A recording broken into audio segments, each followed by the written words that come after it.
हरे कृष्णा। तो आज का हमारा विषय है वसुधैव कुटुंबकम। तो पहले हमें इसका थोड़ा सा अर्थ समझना पड़ेगा। कई लोग ऐसे बोलते हैं वासुदेव कुटुंबकम, एक्चुअली सिमिलर मीनिंग है, लेकिन कैसे वासुदेव कुटुंबकम है। तो पहले वसुधैव कुटुंबकम समझ में आएगा, तब हमें वासुदेव कुटुंबकम समझ में आएगा। वसुधैव का मतलब होता है वसुधा, तो वसुधा का मतलब होता है धरती। तो वसुदेव एव का मतलब है ही, धरती ही, कुटुंब का मतलब एक परिवार है, पूरी धरती एक परिवार है। ये एक अलग ही दृष्टिकोण है जो हमें शास्त्र देते हैं। हम लोग अगर डिक्शनरीज खोलते हैं, इंसाइक्लोपीडिया खोलेंगे, तो वहां पर कुटुंब मतलब फैमिली है ना, फैमिली को लेकर क्या मीनिंग आता है कि घर के सदस्य है ना, या गृहस्थ परिवार। और उसकी एग्जैक्ट डेफिनेशन क्या होगी कि ग्रुप ऑफ पीपल और एनिमल्स लिविंग टुगेदर, मतलब कि एक पूरा झुंड, जैसे कहें समाज लोगों का जो एक साथ रह रहे हैं। एक तरह के लोग हैं, reproduction of their own kind. एक तरह के लोग हैं मतलब कि जैसे मनुष्य मनुष्यों के साथ रहते हैं, जानवर जानवरों के साथ रहते हैं, पक्षी पक्षियों के साथ रहते हैं। तो जो भी एक ग्रुप है, कोई भी हो, एक साथ रहे, जो बायोलॉजिकली एक जैसे हैं, है ना। तो इसको हम इंसाइक्लोपीडिया में फैमिली का मतलब समझते हैं। और ये दोनों ही चीजें चाहे कहें तो ये किसको फोकस करती है? फैमिली लाइफ, जिसको हम परिवार समझते हैं, घर के सदस्य, तो ये किसको फोकस करते हैं? सिर्फ अपनी इंद्रिय तृप्ति को फोकस करते हैं, है ना, कि कैसे मैं आपको तुष्ट करूं और कैसे आप मेरे लिए, है ना, मेरी तुष्टि के लिए कार्य करेंगे। तो दोनों यानी कि पारस्पर आपस में, इसको क्या कहेंगे, मनी एंड हनी, है ना, धन स्त्री और स्त्री के लिए पुरुष। तो ये दोनों एक दूसरे के लिए इस प्रकार से कार्य करते हैं कि दोनों की इंद्रिय तृप्ति अच्छे से पूर्ण हो सके। लेकिन शास्त्र हमें एक बड़ी डेफिनेशन देते हैं, इसको घर में परिवार के सदस्यों के साथ, फैमिली के साथ एक साथ रहना और केवल इंद्रिय तृप्ति के लिए रहना, उसको गृहस्थ नहीं कहते, उसको गृह मेधी कहते हैं। यम मैथुनादि सुखम ही तुच्छम, संसार का, परिवार का जो सुख है, मैथुन आदि, मैथुन आदि मतलब खान पान, घूमना फिरना, रहना सहना, जो कुछ है सिर्फ शरीर की आवश्यकताओं के लिए जो अगर कार्य हो रहा है, तो ये सुख कैसा है? यम मैथुनादि सुखम ही तुच्छम, सबसे तुच्छ सुख है। कंदुलेन करयो एव दुख दुखम, और ये क्या करता है? दुख की शुरुआत करता है। कृपयंती न कृपणा, ऐसे कृपण लोग जो छोटी सोच रखते हैं, सिर्फ एक परिवार के कुछ सदस्यों को अपना मानकर जी रहे हैं, छोटी सोच वाले। तृप्यंती न कृपणा, कृपण मतलब जो बड़ी बड़ी चीजों को नहीं देख पाए। जैसे अर्जुन ने कहा कार्पण्य दोषो उपरित स्वभावा, मेरा कृपण दोष है, मैं छोटा सोच रहा हूँ कि मेरे घर के लोग हैं, मेरा परिवार है, मैं इनसे क्यों युद्ध करूं, मेरे अपने भाई बंधु, मेरे गुरुजन, अपने तक ले आया। लेकिन भगवान ने क्या दिखाया? वासुदेव कुटुंबकम, ये सारा परिवार, सबके लिए सोचना चाहिए हमें। ये विश्व युद्ध के समान, महाभारत इतना बड़ा युद्ध था, है ना। सिर्फ थोड़े से लोगों का, घर के 4 लोगों का युद्ध नहीं था कि कुछ फैमिली इश्यूज से एक युद्ध हुआ, वो तो कारण बने। लेकिन भगवान ने इस युद्ध में क्यों अर्जुन को प्रोत्साहित किया? वो कारण क्या था? वो कारण था कि भगवान उसको ये दिखाना चाहते कि धर्म कितनी बड़ी चीज है। धर्म की स्थापना के लिए, धर्म संस्थापनार्थाय संभवामि युगे युगे, भगवान बार बार धर्म की स्थापना करने के लिए आते हैं। तो भगवान का मुख्य उद्देश्य था धर्म की स्थापना करना। अधर्मियों को पता चलना चाहिए कि कैसे नाश हो जाता है अगर भगवान की आज्ञा का पालन नहीं किया जाए। तो भगवान धर्म को बड़ी सोच रख के बड़ा काम कर रहे हैं ना। क्या बोलते हो, महाभारत का सॉन्ग कैसा है कि कथा है पुरुषार्थ की, ये स्वार्थ की परमार्थ की, है ना, परमार्थ की, परम अर्थ। ये अर्जुन ये दृष्टि नहीं रख पा रहा था, तो भगवान ने उसके सामने शास्त्र खोले और उसको बड़ी दृष्टि दी, है ना, बड़ी सोच दी। तो क्या बोल रहे हैं? यम मैथुनादि सुखम ही तुच्छम, कंदुलेन करियो एव दुख दुखम तृप्यंती न कृपणा। कृपण लोग नहीं इसका सोच पाएंगे, वो छोटा सोचेंगे, बस मेरा घर, मेरी फैमिली, मेरा सब कुछ, है ना, मैं और मेरे शरीर के संबंधी, बस इतना ही सोच सकते हैं। तृप्यंती न कृपणा बहु दुख भाजा, बहुत दुख इनको सहन करना पड़ता है। कंदुतिवार मानुष जात सहेत धीर, ये सारे दुख कैसे मन से पैदा होते हैं। जो इसको कंट्रोल करता है वो धीर व्यक्ति है, क्योंकि वो इसको कंट्रोल करके बड़ी दृष्टिकोण रख पाता है। तो ये दिस इज, इसको फैमिली लाइफ, गृहस्थ, गृहस्थ किसको कहेंगे, कुटुंब, परिवार में। ये जो प्रभुपाद ने शब्द दिया हमें कुटुंब, इसका एक ब्रॉडर मीनिंग, छोटी नैरो डेफिनेशन मीन्स घर के सदस्य, और ब्रॉडर डेफिनेशन मीन्स कुटुंब, है ना। भागवतम में आता है, जब भीष्म पितामह भगवान की ग्लोरिफिकेशन करते हैं, भगवान की, तो क्या बोलते हैं, विजय रथ कुटुंब आत्तोत्रे धृतय रश्मि निताश्रिये शणीया भगवती रतिरस्तु मे मुमुर्षु यमिह निरीक्ष्य हतागता स्वरूपम। क्या बोल रहे हैं, विजय रथ कुटुंब, विजय रथ, आपने विजय रथ, ये अर्जुन के रथ को, है ना, अपना कुटुंब बना लिया। कुटुंब का मतलब क्या है, वहां प्रभुपाद इसका एक्सप्लेनेशन करते हैं। कुटुंब का अर्थ है 100 चीजें करके, प्राणों की बाजी लगाकर जब किसी चीज की रक्षा की जाए उसको कहते हैं कुटुंब, है ना। तो फैमिली को एक बड़ा डेफिनेशन दिया गया कि 1000 चीजें करके प्राणों की रक्षा की जाती है, प्राणों की, और उसके साथ व्यक्ति की चेतना की रक्षा, उससे बड़ा और बड़ी सोच, है ना। तो भगवान ने क्या किया, अर्जुन के रथ को अपना कुटुंब बना लिया। और कुटुंब बनाकर क्या मतलब, कि अपनी प्राणों की बाजी लगा दी, क्योंकि भगवान सारथी बने। अर्जुन जो है रथ में बैठे थे, भगवान पार्थ के सारथी बने, और सारे तीर अर्जुन को लगने से पहले भगवान को लगेंगे, लेकिन भगवान को अपने आप को बचाकर, अपने आप के बारे में ना सोच के अर्जुन के प्राणों की रक्षा करनी है ना। ये कुटुंब का असली अर्थ है, कि जब अपने बारे में ना सोचकर दूसरों के बारे में सोचना पड़े, है ना। एक व्यक्ति एक घर की रिस्पॉन्सिबिलिटी लेता है, तो अपनी वाइफ, अपने बच्चे, इनकी रिस्पॉन्सिबिलिटी लेता है कि मैं इनको प्रोटेक्शन दूंगा, और ये हेड ऑफ द फैमिली, ये जो भी घर का बड़ा है, ये उसका कर्तव्य बन जाता है ना। तो ऐसे ही भगवान ने अर्जुन की प्राणों की रक्षा की, उसके, और ऐसे ही असली रक्षा किसे कहते हैं, शास्त्र बताते हैं, जब व्यक्ति अपने बारे में ना सोचकर और बड़ा सोचे। पहले तो फैमिली में हम सिर्फ शारीरिक स्तर तक सोच सकते हैं, उसके बाद उसकी चेतना का विकास कैसे हो, है ना, सब लोगों को कैसे भगवान के साथ जोड़ा जाए। सिर्फ शरीर की रक्षा से कार्य नहीं होगा, जो मनुष्य जन्म उसको मिला है, उसमें वो क्या अपने जीवन के पर्पस को, अपनी असली समस्या को, जन्म मृत्यु जरा व्याधि की समस्या को हल कर पा रहा है या नहीं, ये थोड़ा बड़ा सोचना पड़ेगा। शरीर की आवश्यकताएं ठीक है, आप करिए, बिल्कुल अवश्य करना ही है, लेकिन चेतना की रक्षा उससे बड़ा कार्य है। तो ये एक भक्त का कर्तव्य है कि वो उसको करना चाहिए। और फिर उससे ऊपर जाके भारत भूमि ते जन्म होइले जार, जन्म सार्थक करी परोपकार। अब फैमिली लाइफ से और बाहर आके मनुष्य, जो हमारे जानकार हैं, जो जानवर हैं, जो पेड़ पौधे हैं, ये सारा वसुधैव, पूरी पृथ्वी एक परिवार के समान है। ये दृष्टिकोण आ रहा है वसुधैव कुटुंबकम, है ना। जब ये दृष्टि देखेंगे तो कैसी दृष्टि हो जाएगी, वासुदेव कुटुंबकम।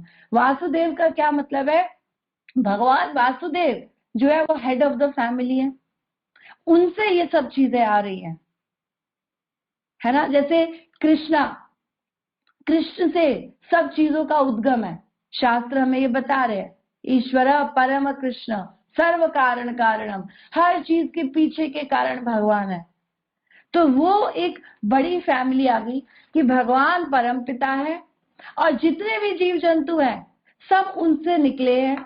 तो सब उनके, चाहे आपस में उनका कनेक्शन सिर्फ दिख रहा है हमें, लेकिन वो परमानेंट नहीं है।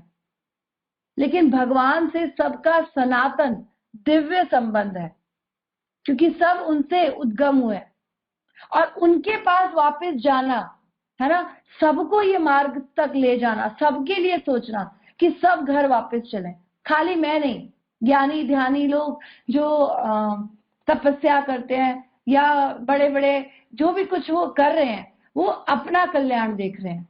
लेकिन भक्त उत्तम स्तर का अधिकारी ये सब देखकर नीचे उतरता है, मध्यम स्तर तक आता है, प्रचार करने के लिए जाता है ना। वो उसकी दृष्टिकोण कहता है कि ये क्या है, ये जितने भी लोग दिख रहे हैं ये सब हमारे भाई बंधु है। जैसे भीष्म पितामह जब युधिष्ठिर को ज्ञान देते हैं, है ना, प्रजा का धर्म, राजा का धर्म बताते हैं, तो बोलते हैं कि ये देखो कि जितने भी प्रजा में तुम्हारे लोग हैं ये सब तुम्हारे डिपेंडेंट्स हैं, और इन डिपेंडेंट्स को जब तक आप मुक्त नहीं कर पा रहे हो, है ना, इनकी चेतना के विकास में इनकी मदद नहीं कर रहे हो, तब तक आप अपने राज धर्म का पालन नहीं कर रहे। ये सब आपके भाई बंधु है। Krishna is the supreme father, है ना, वो सबको प्रोटेक्शन दे रहे हैं। तो वो दृष्टिकोण लाना पड़ेगा। जब जितने भी हमारे माता पिता भाई बंधु रिलेटिव्स ये सब है, ये फैमिली मेंबर्स अवश्य हैं, लेकिन इनके साथ धर्म का पालन, ऐसा नहीं बोल रहे कि इनके प्रति कुछ हमारी कर्तव्य नहीं है, बिल्कुल है, लेकिन कृष्ण को सेंटर में रख के इनके साथ कर्तव्य का पालन है, कृष्ण को साइड पे करके नहीं। गीता में भगवान बोल रहे गति भरता प्रभु साक्षी निवास शरणम सुहृद प्रभव प्रलय स्थानम निधानम बीज अव्ययम। मैं ही हूं आपकी गति, भरता मतलब आपका भरतार, और प्रभु भगवान आपके लिए साक्षी, आपके हृदय में बैठ के हर चीज को नोट डाउन करने वाला, निवास जिसकी शरण में, जिसके नजदीक आप आके विश्राम कर सकते हो, है ना, निधान मतलब आश्रय, सुहृद सबके सबसे क्लोज फ्रेंड, माता पिता हर योनि में मिलते हैं लेकिन आपके साथ हर जन्म में, हर रूप में आपके साथ नहीं जाएंगे, लेकिन भगवान हर योनि में हमारे साथ ट्रैवल करते हैं, है ना, हमारे हृदय में बैठ के, चाहे चिड़िया की हो, चाहे हम छोटे लिजर्ड बन गए, चाहे हम हाथी बन गए, है ना, कुत्ता बिल्ली, जितने भी योनियां हमें समझ में आ रही हैं, 84 लाख योनियां, हर जीव हर प्राणी में भगवान परमात्मा रूप में उसके साथ जाते हैं। तो सबसे निकट संबंध किससे हुआ? माता पिता से भी शरीर का संबंध है, लेकिन भगवान से हम आत्मा है और भगवान परम आत्मा है, सनातन दिव्य संबंध है। इसको ये गलत पहचान करने के कारण जीव संसार में भय और चिंताओं से ग्रस्त रहता है। भयम द्वितीयम अभिनिवेश से आप, भयम द्वितीयम, जब भय कब जीवन में आता है?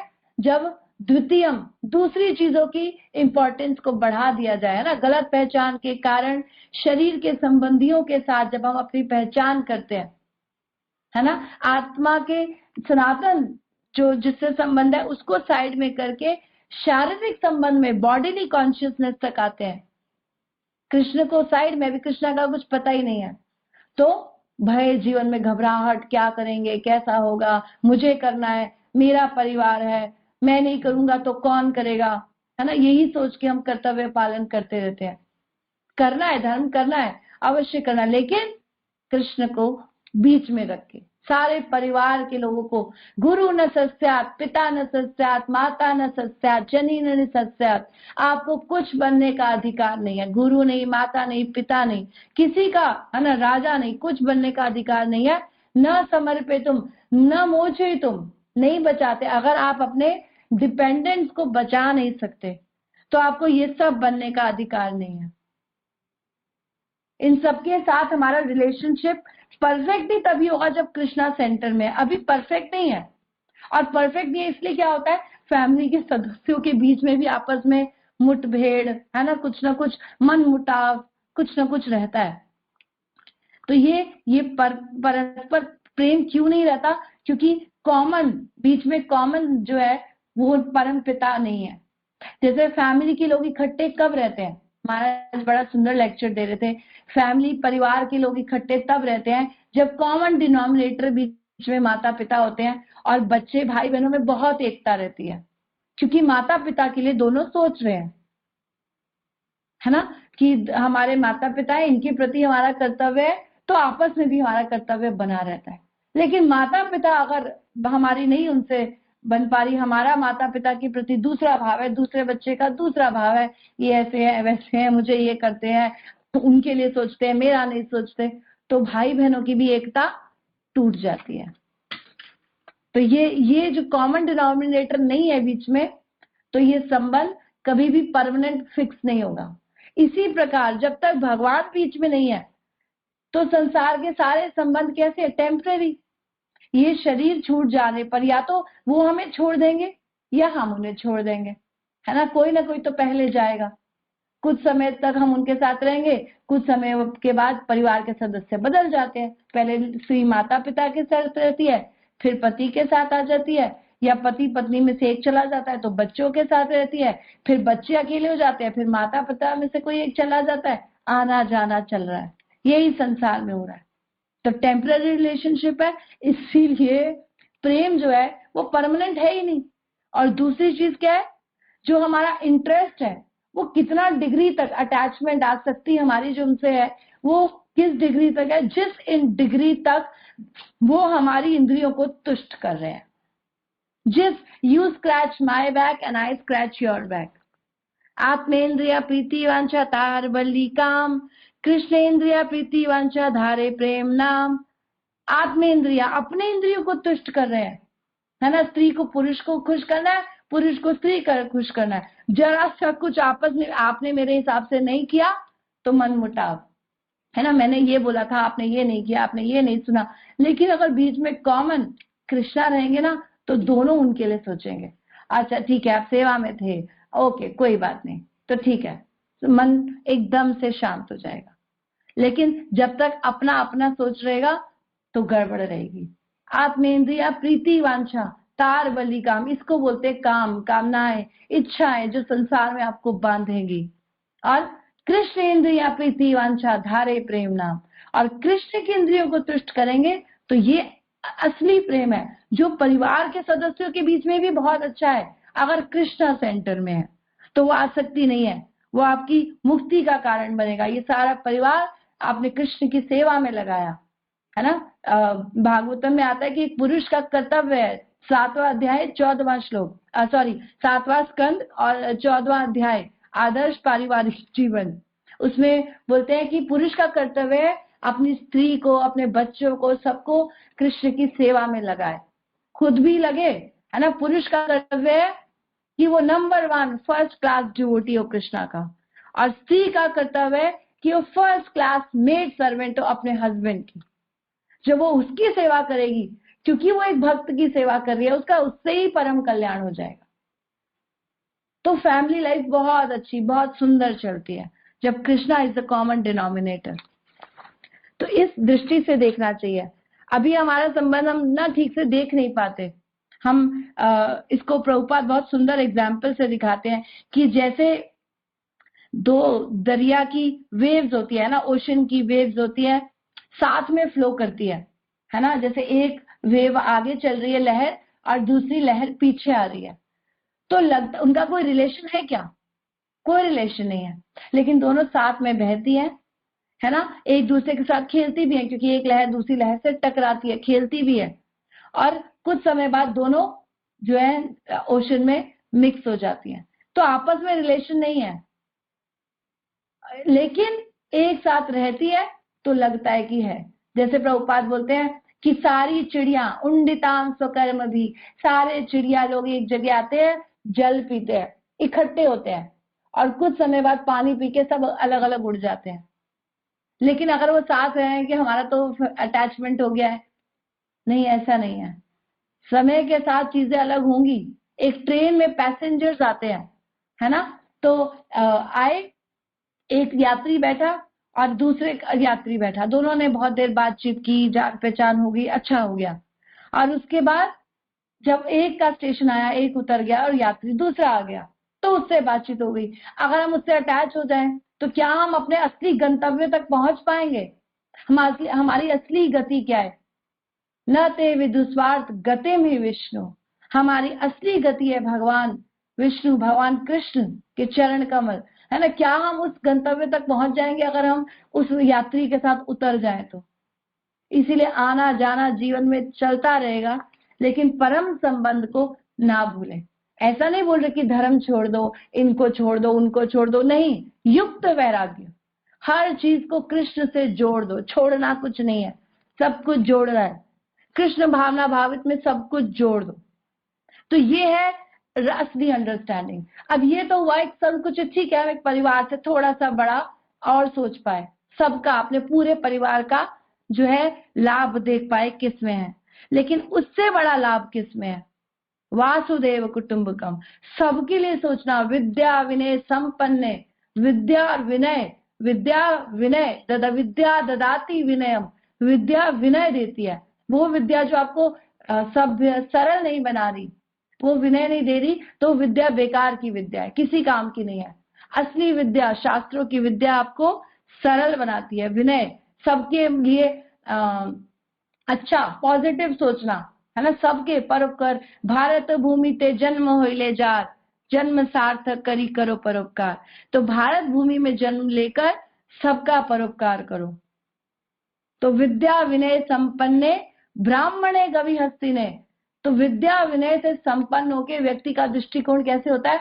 ब्राह्मण, गाय, गवि हस्तिने हाथी, शुनि चैव, शुनि मतलब कुत्ता, चैव और स्वपाके कुत्ते का मांस खाने वाला, शुनि चैव स्वपाके च पंडित समदर्शिना।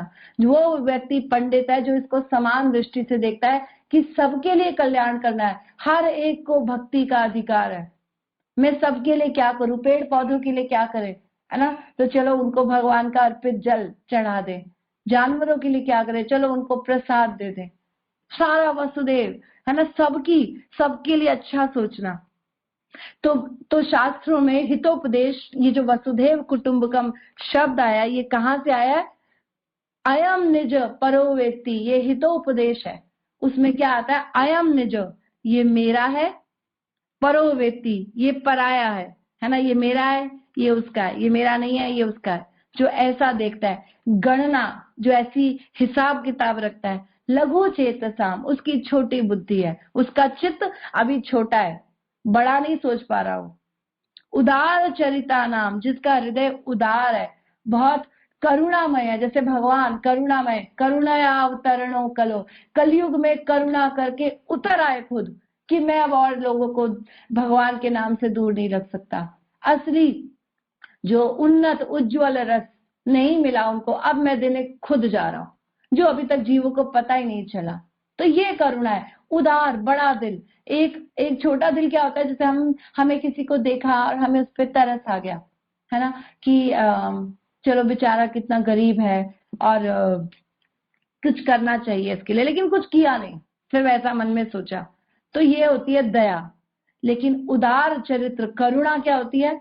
कि कुछ कर भी दिया, उसको बिठा के खिला भी दिया, उसकी आवश्यकताओं की पूर्ति कर दी। तो असली आवश्यकता जीवन में जो फिल इन द ब्लैंक है, हमारा जो ब्लैंक खाली है, वो एक कृष्णा। जब वो किसी के जीवन में दे देंगे तो उसकी सारी रिक्त स्थानों की पूर्ति हो जाएगी, क्योंकि Krishna is the supreme provider. वो अपने आप सब कुछ दे देंगे, हमें सिर्फ जीव को कृष्ण देने हैं। हाँ, निजी आवश्यकताएं हो सकती हैं, ठीक है, प्रसाद रूप में पहले वो दे दो, थोड़ा सा उसको इंकरेज कर दो, लेकिन फाइनली उसको कृष्णा जरूर दो। बिना कृष्ण के नहीं, तो प्रसाद भी कृष्ण ही है ना। प्रसाद के रूप में कृष्णा, ज्ञान के रूप में कृष्णा, किसी को कैसे भी जिसकी जो आवश्यकता है उसके अकॉर्डिंग उसको कृष्णा देना कृष्ण ही है, संसार नहीं देना। तो अयम निज परो वेत्ति, ये मेरा है, ये पराया है, ऐसी गणना कौन करते हैं? लघु चेतसाम, छोटे हृदय वाले। उदार चरिता नाम तू वसुधैव कुटुंबकम, जिनका उदार चरित्र होता है वो वसुधैव, पूरी धरती को एक परिवार मान के सबके लिए कार्य करते हैं, है ना। तो अर्जुन जब छोटी सोच रख रहा था तो भगवान ने गीता का ज्ञान देके बड़ी सोच दे दी उसको कि असली स्वार्थ तेरा क्या है। तो ये विजय रथ कुटुंब, जैसे भगवान कुटुंब की रक्षा करते हैं, ऐसे भगवान के भक्त भी भगवान की ही चरण चिन्हों पे चलकर, क्योंकि भगवान उतर कर आए तो भगवान के भक्त, भगवान के सेवक भगवान के लिए, भगवान की इच्छा की पूर्ति के लिए संसार में आते हैं। जैसे प्रभुपाद आए, है ना, प्रभुपाद का उदार चरित्र था, तभी तो बाहर गए। पाश्चात्य देशों में क्या करना था, उनको सब कुछ पता है, सारी गीता भागवत का ट्रांसलेशन कर रहे हैं, तो वृंदावन जैसे स्थान में रह रहे हैं। 70 वर्षीय वृद्ध सन्यासी आराम से अपना जीवन काट सकते थे, बचा कुचा, है ना, भजन करो, माला करो, भगवत धाम जाओ। लेकिन नहीं, बड़ा काम करना है। क्या करना है? ये बेचारे लोग जिनको पता ही नहीं है, माया की गोद में सो रहे हैं। जीव जागो, जीव जागो, गोरा चांद बोले, पुता निद्रा जाओ, माया पिशाची रखोले। हे जीव जाग जाओ, कब तक माया की गोद में तुम सोते रहोगे? ये दृष्टिकोण कौन देगा उनको? ये मैं लेता हूं, मेरे गुरु ने मुझे ये आदेश दिया, है ना। तो सारे कष्ट सहन कर लिए। क्या इतना आसान? आज तो इस्कॉन इतनी बड़ी फला फूला पेड़ विकसित हो गया, जगह जगह फल लटक रहे हैं, यहाँ क्लास हो रही है, यहाँ मंदिर है।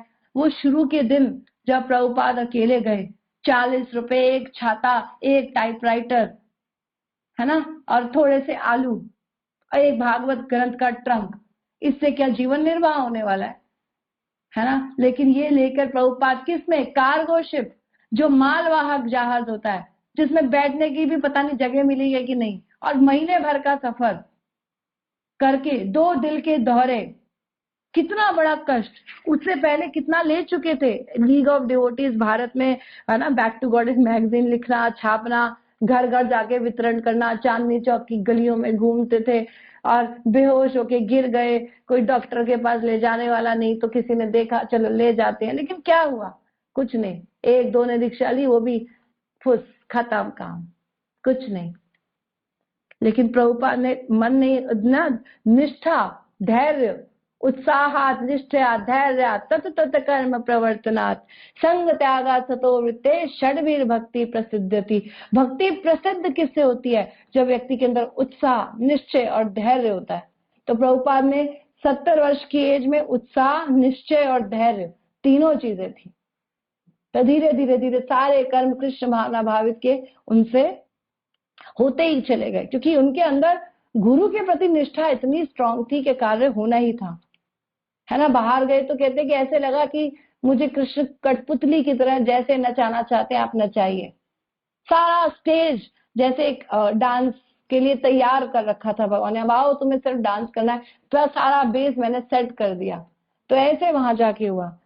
थोड़ा तो हुआ डिफिकल्टी शुरू में प्रभुपाद ने फेस की, लेकिन प्रभुपाद घबराए नहीं। तो उदार चरित्र है ना, तभी ये कर पाए। क्या था? कोई पैसा नहीं था, घर नहीं था, और गए टाइपराइटर लेके, तो वो भी चोरी हो गया, है ना। एक भागवतम का ट्रांसलेशन करके गए, वो भी चोरी हो गया। कुछ था ही नहीं। छत में एक लॉफ्ट ऑफ हाउस होता है, छत, घर के ऊपर का छत का चौड़ा सा ढका हुआ हिस्सा, जिसमें कुछ ज्यादा रहने की जगह नहीं है, बस ऐसे ही अनडर्टी प्लेस, है ना, डर्टी सा प्लेस होता है, अच्छा नहीं होता। वहां पर प्रभुपाद है। और कहाँ पर था वो? पेंसिल्वेनिया में कोई स्थान था, मुझे ध्यान नहीं पूरा। तो वो इतना अच्छा नहीं था, लेकिन वहां रहे, वहां सड़कों सीढ़ियों में नीचे सारे नशेड़ी पड़े रहते थे, उनके बीच में से जाना आना, और वहां पर एक एक व्यक्ति को जोड़ना, पार्क में, टॉम्स ग्रीन स्क्वायर पार्क में जाके कीर्तन करना, लोगों को लेके आना। थोड़े थोड़े लोग आए, है ना, थोड़ा थोड़ा समझे, अच्छा कुछ हो रहा है, क्लास है, कुछ है, समझ में नहीं आता था लोगों को, लेकिन लोग जाते थे कि चलो अच्छा व्यक्ति है। प्रभुपाद का उदार हृदय देख के उनसे जुड़े, कि कुछ कुछ खिला रहे हैं, कुछ कहना चाह रहे हैं, कुछ कल्याण का भाव है ना, भावना नजर आ जाती है। तो वो भावना से लोग जाते थे। प्रभुपाद की इंग्लिश इतनी लोगों को समझ में नहीं आई शुरू में, क्योंकि प्रभुपाद का बंगाली टोन है ना, लेकिन वो अंग्रेज लोग इतना नहीं समझे। लेकिन धीरे धीरे जब नजदीक आए तो देखा, फिर प्रभुपाद से जुड़े। और प्रभुपाद कभी ये नहीं कि मैंने किया, मैं सिखाया, मैं गुरु, मुझे आगे। प्रभुपाद उनके साथ टॉयलेट की लाइन में लगते थे कि ठीक है, मैं पीछे खड़ा हूं। तो ये है, उदार चरित्र वाला खुद को नीचे गिराता है, खुद को ऊपर नहीं उठाता। संडे फीस्ट का प्रसाद बनाते थे। तो ऐसे बड़े कष्टों के साथ प्रभुपाद ने ये इस्कॉन की स्थापना की 1966 में, जीबीसी बनाई ताकि ये संस्था मेरे जाने के बाद भी चलती रहे। बीबीटी, बुक डिस्ट्रीब्यूशन, भक्ति वेदांत बुक ट्रस्ट, ये एक अलग से ट्रस्ट बना दी कि कोई गड़बड़ ना हो जाए, है ना। तो ये प्रभुपाद ने सुंदर कार्य किया, सारे ट्रस्टी बनाए। तो प्रभुपाद ने सबके लिए किया, सिर्फ अपने लिए नहीं सोचा। तो असली भक्त का क्वालिटी क्या है? उदार चरित्र का मतलब है तितिक्ष्व कारुणिक, मतलब टॉलरेंट, टॉलरेंट की भावना हो। तितिक्ष्व कारुणिक, सुहृद सर्वदेही नाम, सब देवता, सभी देवी जो लोग हैं, देही हैं, उनके बेस्ट फ्रेंड, उनके लिए मैं कैसे अच्छा कर सकूं। अजात शत्रव शांतो साधु साधु भूषणम, अजात शत्रु, कोई शत्रु नहीं है। शांतो, अंदर से परम शांत, साधु साधु भूषणम, ये शांत वर्ड आपको हर भक्त की क्वालिटी में मिलेगा। ये क्वालिटी से हमको चेक करना चाहिए। निरपेक्षम मुनिम शांतम समवैरी समदर्शनम निर्वैरम समदर्शनम अनुव्रजाम हम नित्यम पूयते अंग्रि रेणु भी। क्या बोले? निरपेक्ष, एक ऐसा भक्त जिसको कोई अपेक्षा नहीं है आपसे, कुछ नहीं चाहिए उन्हें आपका, वो सिर्फ देने आया है। प्रभुपाद से किसी ने बोला कि प्रभुपाद आप यहाँ पे क्यों आए हैं, भारत से बाहर, ये इस जगह में, यहाँ पर क्या है आपके लिए, है ना, यहाँ पे ठंड है, पैसा नहीं है आपके पास, क्या करने आप आए हैं? तो प्रभुपाद बोलते हैं अंग्रेज लोग यहाँ से सब कुछ लूट कर ले गए, लेकिन असली धन छोड़ गए, है ना, वो संस्कृति, भारत का जो वैदिक ज्ञान है वो छोड़ गए, वो मैं देने आया। तो भक्त का मतलब which who gives out maximum and takes minimum, थोड़ा सा लेगा और ज्यादा देगा, है ना, देने की भावना जिसकी है। तो निरपेक्षम, आपसे कोई अपेक्षा नहीं है। षड गोस्वामी सारे निरपेक्ष भक्त, है ना। जब जीव गोस्वामी को रूप गोस्वामी ने निकाल दिया बाहर कि चले जाओ यहाँ से, तुमने अपराध किया, ऐसा एक कारण से हुआ था तो निकाल दिया, तो गुफा में जाके रहे, है ना, बहुत थोड़ा खाते थे, जहाँ पे षट संदर्भ लिख रहे थे, और खाने के लिए क्या करते थे? यमुना का जल और यमुना की मिट्टी मिलाकर भोजन, यही खाना है, कोई अपेक्षा नहीं है। बीमार हो गए, रोगी हो गए, लेकिन कुछ फर्क नहीं पड़ रहा, क्योंकि अपेक्षा नहीं है कि मुझे ये खिलाए, मैं ये करूं, मैं अपने जीवन का कर्तव्य कर लूं फटाफट। षट संदर्भों का वहां पर मुझे गुरु ने त्याग दिया, मैं कम से कम कुछ तो अच्छा कर कर अपना शरीर छोड़ूं, तो वहां उसमें अपना समय बिताते थे। कुछ चाहिए नहीं आपसे, कोई अपेक्षा नहीं है, देने का भाव है। निरपेक्ष मुनि, मुनि का मतलब जो मनन करे, है ना, जिसका संसार से वैराग हो। महाराज एक एग्जाम्पल देते हैं, बंदर भी वैरागी होता है ना, उसका कोई घर नहीं, कोई स्थान नहीं, बंदर भी वैरागी है। पर असली वैराग क्या है? अगर कृष्ण के संबंध में वो वैराग हो, मरकट वैराग्य नहीं, ये मरकट वैराग्य। संसार में लोग क्रिया पे जाते हैं, फल्गु वैराग्य, फल्गु वैराग्य मतलब फल्गु नदी है ऐसी, मतलब लगता है कि नदी है, नदी है, लेकिन नदी नहीं, डेजर्ट है, तो झूठा वैराग्य है। संसार का वैराग्य जो होता है वो झूठा है। हम क्रिया पे जाते हैं, थोड़ा सा दुख जताते हैं और घर वापस आ जाते हैं। क्या हम उस दुख को सीखते हैं? तो मरकट वैराग्य नहीं, फल्गु वैराग्य नहीं, दोनों वैराग्य बेकार। असली वैराग्य युक्त वैराग्य, कृष्ण के संबंध में वैराग्य कंप्लीट है। जैसे हनुमान बंदर है, लेकिन वानर के रूप में क्या किया? कृष्ण भक्ति, कृष्ण की नाम का, राम के नाम का प्रचार किया, है ना। राम से पहले राम का प्रचार करके आए। प्रभु जी बड़ा सुंदर राम कथा में बता रहे थे कि लंका में जाकर पहले सारी लंका जला दी, और सब जगह किसने जलाया? राम के वानर ने, राम के वानर ने, राम के वानर ने, सबके मुख पे राम का नाम। तो ये असली वैराग्य है, जो भगवान की प्रसन्नता के लिए किया जाए। तो राम सदा ऋणी रहे हनुमान के, है ना। कहते कि मैं ऋण नहीं चुका सकता, भगवान गोपियों के ऋणी नहीं, ना पा रहे हम, मैं नहीं कुछ कर सकता आपके लिए, आप अपने प्रेम से ही संतुष्ट हो जाओ, मेरे पास कुछ नहीं है देने के लिए। तो ये असली वैराग्य है जो कृष्ण की प्रसन्नता के लिए किया जाए। तो ये उदार चरित्र वालों के गुण है। पूरा 12वां अध्याय गीता के भगवान भक्तों के गुण ही गिनाए जा रहे हैं कि ये भक्तों का गुण है ना। किसी से द्वेष नहीं करता, अद्वेष्टा सर्वभूतानां मैत्री, सब सब उसके मित्र हैं। करुण एव च निर्ममो निरअहंकारो, जो अपने बारे में नहीं सोच रहा, कोई अहंकार नहीं, सम दुख सुख शमी, सुख दुख में समान रहता है।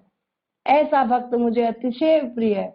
इतने सारे श्लोक है, सारे 12वें अध्याय में भगवान भक्तों के गुणगान ही कर रहे हैं कि ये असली भक्त है जिसके अंदर देने की भावना है ना। आपको दिख सकता है कि उसने कुछ गलती की, कई बार हमें भक्तों में दोष दिख जाते हैं, है ना, लेकिन भगवान क्या बोलते हैं, अपि चेत्सु दुराचारो भजते माम अनन्य भाव साधुरेव समन्तव्यो सम्यक व्यवसितो हि सः क्षिप्रम भवति धर्मात्मा शश्वत शांति निगच्छति कौन्तेय प्रतिजानहि न मे भक्त प्रणश्यति। हे कुंती पुत्र, जान लो मेरे भक्त का कभी नाश नहीं हो सकता।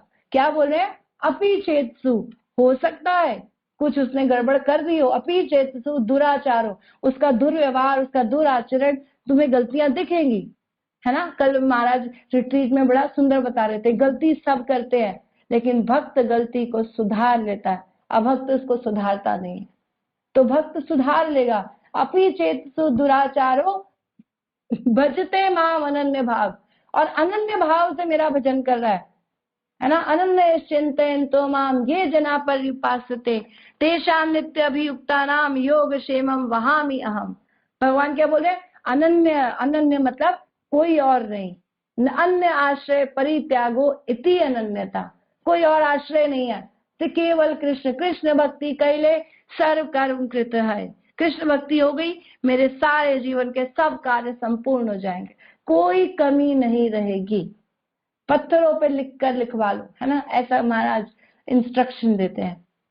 अनन्य चिंतयन्तो माम ये जना पर्युपासते, इस भाव से जो भजन करते हैं, तेषाम नित्य अभियुक्ता नाम, उनके जीवन में कोई कमी होती है तो मैं पूरी करता हूँ, और मैं खुद पूरी करता हूँ, करवाता नहीं हूँ, है ना। गर्गाचार्य को डाउट हुआ तो काट दिया, लाइन को काट दिया कि करते नहीं है, करवा देते होंगे किसी से, लेकिन भगवान ने आकर, है ना, कृष्ण बलराम के रूप में सामने ही आए और उनके घर में सब कुछ देकर गए और उस लाइन को भी काट कर गए, और वो 2 बालक के रूप में आए, और जब उनकी स्त्री को सब कुछ दिया, खाने पीने का सामान, तो बोला किसने बोला, कह रहे आपके पति देव ने बोला, उन्होंने भिजवाया, और कह रहे हम ला नहीं रहे थे तो हमारे पीठ पे लाल निशान, मारा हमको, मारा क्यों, क्योंकि भगवान की वाणी को काट दिया, तो भगवान ने उसको मार के समय अपनी छाती पर लिया कि भगवान की वाणी को जो काटते हैं वो मुझे ही मार रहे हैं। यह शास्त्र विधि मुत्सृज वर्तते काम कारत न सिद्धिम वाप्नोति न सुखम न परम गति। इन लोगों का कुछ नहीं हो सकता जो भगवान की वाणी को यकीन नहीं करते। हाँ, न सुखम न परम गति, न सुख न परम गति, कुछ नहीं मिलने वाला उनको। तो ये भगवान बोले अनन्य भाव से जो मेरा भजन करता है ये साधु है। तो हो सकता है कुछ गड़बड़ कर दे, थोड़ी मोटी गलती हो भी जाएगी। अपि चेतु दुराचारो भजते माम अनन्य भाव, अनन्य भाव से लगा हुआ है कि नहीं, कृष्ण की सेवा में लगा हूं, कोई बात नहीं, जो हो रहा है हो रहा है। मैनेजमेंट में गलती हो जाती है ना, व्यवहार में गलती हो जाती है, गुस्से में बोल दिया, गलती हो गई, लेकिन सुधार लेगा। क्या बोल रहे आगे, अपि चेतु दुराचारो भजते माम अनन्य भाव साधुरेव, उसको साधु मानो, साधुरेव मंतव्यो सम्यक, जल्दी अपनी स्थिति पे वापस आ जाएगा वो। क्यों, क्षिप्रम भवति धर्मात्मा, जल्दी से धर्मात्मा, उसका वो आचरण फिर से सामने आ जाएगा। शाश्वत शांति निगच्छति, परम शांति उसको मिलेगी। हे कुंती पुत्र, जानो मेरे भक्त का नाश नहीं हो सकता। तो ये भक्त है, ये उदार चरित्र वाले लोगों का गुण है, वो ये वसुधैव कुटुंबकम स्थापित कर सकते हैं। छोटी सोच वाले, अपने घर तक सोचने वाले, मेरा नहीं दिया, मुझे नहीं दिया, है ना, मंदिर में भी आ गए, सेवाओं में लग गए, मुझे नहीं मिला, मुझे प्रसाद नहीं मिला, मैंने ये किया, मैंने इतनी सेवा करी, ये छोटा ही सोचते रह गए। जब बड़ी सोच रखते हैं ना तो छोटे काम जो करने, जो छोटी सोच रखते हैं, छोटी छोटी चीजों में फंसते हैं, वो बड़ा काम नहीं कर पाएंगे, प्रभुपाद के मिशन में सहयोग नहीं कर पाएंगे। लेकिन जो बड़ी सोच रखते हैं, प्रभुपाद के समान बड़ा हृदय, बड़ा दिल, दिल दरिया, है ना, दरिया का मतलब क्या, दरिया में सब समा जाएगा। जो दिल बड़ा रखते हैं, है ना, छोटी छोटी गलतियां माफ करते हैं, लोगों के व्यवहार को छोड़ते हैं, कोई बात नहीं, कोई बात नहीं, कोई बात नहीं, ये करते करते उसके व्यवहार में आ जाता है, तो फिर वो बड़ा काम कर सकते हैं। तो प्रभुपाद ने लोगों को माफ किया। प्रभुपाद के लोगों ने क्या अच्छा, बहुत अच्छा व्यवहार किया? शुरुआत में नहीं किया। प्रभुपाद कैसे शैली के किचन में रहते थे, वहां पर प्रसाद बनाते थे, जगह भी नहीं देती थी वो, है ना, यही गैस पे आलू, यही नॉनवेज। प्रभुपाद ने अंदर से माफ किया। सिगरेट लेके उनके मुंह पे धुआं फेंकते थे, माफ किया। ये नहीं बोला मैं भक्त हूं, यहाँ पर तुम्हारा कल्याण करने आया हूं, नहीं, कोई बात नहीं। एक लेडी पूछती थी मैं कर लूं क्या, अभी मुझे प्रसाद बना, लेकिन मुझे थोड़ा सा अर्ज हो रहा है सिगरेट पीने का, तो मैं पी लूं क्या? तो प्रभुपाद कहते थे बाहर पी आओ, कोई बात नहीं, है ना, अलाउ करते थे। ये माफ कर रहे हैं प्रभुपाद। वहां पर रथ यात्रा निकली जगन्नाथ जी का, तो उन जो बनाने वाला था जगन्नाथ के विग्रह, सिगरेट लेके उसी के ऊपर जगन्नाथ के हाथ पे झाड़ता था, फूकता था और फिर बनाता था। तो प्रभुपाद ने क्या किया? माफ किया, कोई बात नहीं, सेवा कर रहा है, सेवा कर रहा है। तो माफ करना पड़ेगा। हम छोटी छोटी चीजों को लेके बैठते, मेरा बेटा, मेरा ये, मेरे बच्चे को डांट दिया, मेरे बच्चे को कर दिया। सारे आपके बच्चे हैं, उस दृष्टि से देखो, सबका भला। ठीक है, तो अगर हम प्रचार करना चाहते हैं तो हमें छोटी चीजों को माफ करना पड़ेगा। असली भाव ये है वसुदेव कुटुंबकम। प्रभुपाद की, गुरु की वाणी का प्रचार, है ना, उनकी सेवाओं में जुड़ना। इसके लिए छोटी चीजों को इग्नोर करेंगे, घर गृहस्थी से बाहर निकलेंगे, तब ये सब कर पाएंगे। कष्ट सहन करना पड़ेगा, बाहर मार्केट में जाना पड़ेगा, लोगों की गालियां खानी पड़ेगी। किसी को आपसे बुक नहीं चाहिए, आप गंजे को कंघी बेचने आए हो, नहीं चाहिए उनको वो सामान जो आप देने आए हो, उनकी बकवास भी सुननी पड़ेगी, सहन करना पड़ेगा, तब कल्याण होगा। छाड़िया वैष्णव सेवा, निस्तार पाई वे केवा। तो भक्तों की सेवा और संसार की सेवा, दोनों सेवाएं करनी पड़ेंगी। ठीक है, और इन भक्तों के प्रति जो ये प्रचार करते हैं, जब हम इनका अपराध करते हैं तो महाराज बोलते हैं आपकी भक्ति का सर्वनाश। जो ये उदार चरित्र वाले लोग घूम रहे हैं, है ना, जिनका गोपियां भी गुणगान करती हैं, क्या वो गोपी गीत में गाती हैं, तव कथामृतम तप्त जीवनम भुवि गृणन्ति ये भूरिदा जना। भूरिदा जना, है ना, बड़े दिल वाले लोग कर सकते हैं ये काम। आपकी कथाओं से जब जीवन में तुष्टि आएगी, ये वही दे सकते हैं जिनका बड़ा दिल है, वो ये काम कर पाएंगे। तो वो छोटे अपराधों को क्षमा करते हैं। तो इन भक्तों का अपराध नहीं करना चाहिए, नहीं तो हमारी भक्ति खत्म। हरे कृष्णा, दंडवत प्रणाम। किसी का कुछ एडिशन है या प्रश्न है तो प्लीज करिए। जितना मुझे समझ आया इस विषय में मैं बताना का मैंने प्रयास किया। हरि बोल। हरे कृष्णा, दंडवत प्रणाम माता जी, बहुत सुंदर क्लास आपकी। हरि बोल। हरे कृष्णा। हाँ जी, दंडवत प्रणाम प्रभु, बताइए। माता जी इतनी सुंदर क्लास की, आप तो भाव व्यवहार कर देते हो, पता नहीं इतने क्या क्या डाल देते हो क्लास के अंदर, मेरे तो समझ से बाहर है आपकी क्लास का, कमाल है, बस मैं बता नहीं सकता। माता जी थोड़ा क्वेश्चन आ रहा है मेरा कि जो आपने एक श्लोक लिया ना, पिता ना शिष्या तो माता ना शिष्या, तो उसको जो बताया ना आपने कि जो जिस पे डिपेंडेंट है, अगर उनको हम भगवान की सेवा में या उनको पार नहीं कर सकते तो हमें कोई अधिकार नहीं है उनको पिता यानी पुत्र को जन्म देने का। तो माता जी फिर ये पॉसिबल नहीं है तो कैसे होगा? फिर ये तो किसी के साथ भी नहीं हो रहा, तो कैसे होगा फिर? हरे कृष्णा। तो प्रभु जी पॉसिबल तो है, ऐसा पॉसिबल नहीं है, हो ही रहा है। प्रभुपाद ने अंग्रेजों को बदल दिया, जो नशेड़ी थे, गंदगी में पड़े थे, है ना। तो जब वो लोग बदल सकते हैं तो संसार में कोई भी बदल सकता है। हिप्पी लोग, जिनको कुछ धर्म वरम का पता ही नहीं है, जब वो लोग बदल गए, सुंदर कपड़ों में, साड़ी में, धोती में आ गए, तो सब बदल सकते हैं। लेकिन ये है कि हमें तरीका ढूंढना पड़ेगा। इसीलिए बोलते हैं कि 5 साल तक लाड़ेत, बच्चे को 5 साल तक बहुत प्रेम से पालो, 5 से 15 तक ताड़ेत, उसको डांटो, फटकारो, उसकी गलती पे उसको डांटो। हम क्या करते हैं, मेरा बच्चा है, कोई बात नहीं, ठीक हो जाएगा। बच्चे तो सारे ही ऐसे होते हैं, खुद ही अपने बच्चे की गलती को माफ करते रहते हैं। हमें दिख रहा है गलत है, लेकिन हम इग्नोर करते रहते हैं। तो धीरे धीरे ये बच्चे बाद में पक्के हो जाते हैं। प्रभुपाद ने, महाराज ने वहां पर रिट्रीट में कथा सुनाई थी कि एक माँ अपने बच्चे को चोरी करने पर डांटती नहीं, अपने बच्चे को नहीं कह रही, बाहर लोगों को कुछ भी डांटती रहे, तुम ऐसे, तुम वैसे, तुम उसको समझाओ, तुम उसको करो, ऐसे। अपने बच्चे को खुद कुछ नहीं कहती थी। तो उस बच्चे ने क्या किया, चोरी करते करते एक दिन जेल में आ गया, जेल में बाद में इतना बड़ा अपराध किया, उसको बोला फांसी की सजा देंगे, पता नहीं क्या क्या उसके अपराध हो गए। तो ये चीजों में उसको जब ये सजा मिली तो वो कहते हैं तुम्हारी आखिरी इच्छा क्या है? कहता है मैं अपनी माँ से मिलना चाहता हूँ। उनकी अपनी माँ से मिलते हैं और माँ के कान में कुछ कहना चाहता हूँ। माँ के कान के पास जाता है और जेल के अंदर सलाखों के पीछे से माँ का कान काट लेता है कि तूने मुझे सिखाया नहीं, सारा दोष माँ का, तूने मुझे सिखाया नहीं, है ना। तो ये हम सही समय पे सिखाते नहीं, सही जब डांटने का सिखाने का समय है तब हम दया भावना रखते हैं, फिर बाद में कंप्लेंट करते हैं कि हमारे बच्चे सीखते नहीं सीखते नहीं। 15 साल के बाद उनके दोस्त बन जाओ, अब बड़े हो गए, अब डांट फटकार नहीं चलेगी, है ना। जब बच्चे का पैर बाप के जूते में आ जाए तो मतलब दोस्ती हो गई, तो अब दोस्ती से सिखाना पड़ेगा।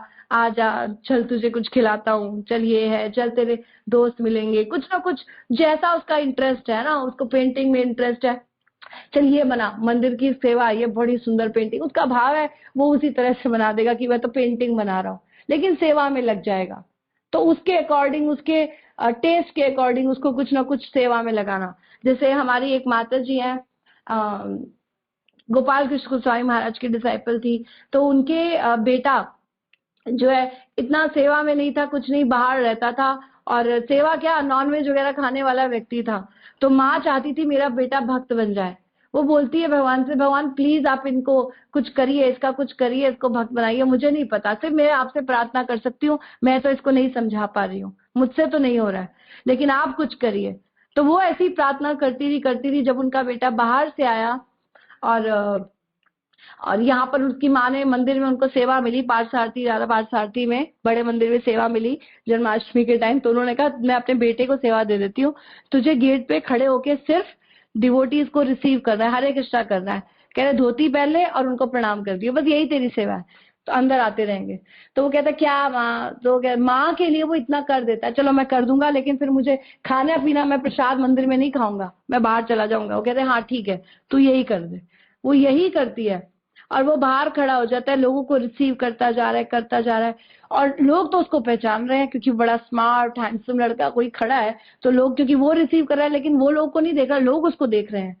तो उसके बाद जब उसकी सेवा हो गई, वो मंदिर के बाहर कहीं नॉनवेज की दुकान थी, वहां चला गया और वहां ऑर्डर भी कर दिया अपनी वाइफ के साथ, दोनों बैठे हैं, और कोई भक्त आ गए जिन्होंने देखा उनको कि अरे आप तो भी वहां थे और इसने नॉनवेज ऑर्डर किया हुआ। अब ये भक्त परेशान हो रहा कि क्या होगा क्या होगा, मेरी माँ की बेइज्जती हो जाएगी, ये जो उसके अंदर भावना रही कि मैं क्या करूं, भगवान मैं छोड़ दूंगा नॉनवेज, ये भक्त यहाँ से चला जाए, ये ना देखे, ऐसा उसने मन में सोचा, सिर्फ मन में सोचा। और वो नॉनवेज आने से पहले वो इतनी देर भक्त बातें करते रहे, और जब आने लगा तो भक्त चले गए। तो इस व्यक्ति ने उसको खाया नहीं, छोड़ दिया, अपनी स्त्री, अपने वाइफ को बोला चलो यहाँ से चलें, आज के बाद नहीं खाएंगे, कृष्णा ने बचाया। तो उसकी प्रार्थना से कृष्णा ने उस व्यक्ति का हृदय बदल दिया। तो इसीलिए पहले टाइम निकल गया, अब हमें कुछ ना कुछ तो करना ही है। तो अगर हमसे अपने प्रयास से नहीं हो रहा है, भक्तों के प्रयास से नहीं कर पा रहे, कृष्णा जरूर कुछ ना कुछ अरेंजमेंट करेंगे। तो आप भगवान से प्रार्थना कीजिए, सारे बच्चे सब सब जुड़ जाते हैं। लेकिन अगर हमारे पास समय है तो जो कृष्णा ने शास्त्रों में बताया है, चाणक्य पंडित ने बताया कि 5 साल तक प्यार करो, 5 से 15 तक डांटो फटकारो, 15 के बाद दोस्ती कर लो, और धीरे धीरे हो जाएगा। लेकिन उसको वो माहौल, वो संग, वो सेवाओं में आपको ये बुद्धि लगानी पड़ेगी, कैसे मैं इंडल्ज करूं, इसको कैसे मैं लगाऊं, इसके इंटरेस्ट के अकॉर्डिंग मैं कैसे लगाऊं, ये हमको देखना पड़ेगा।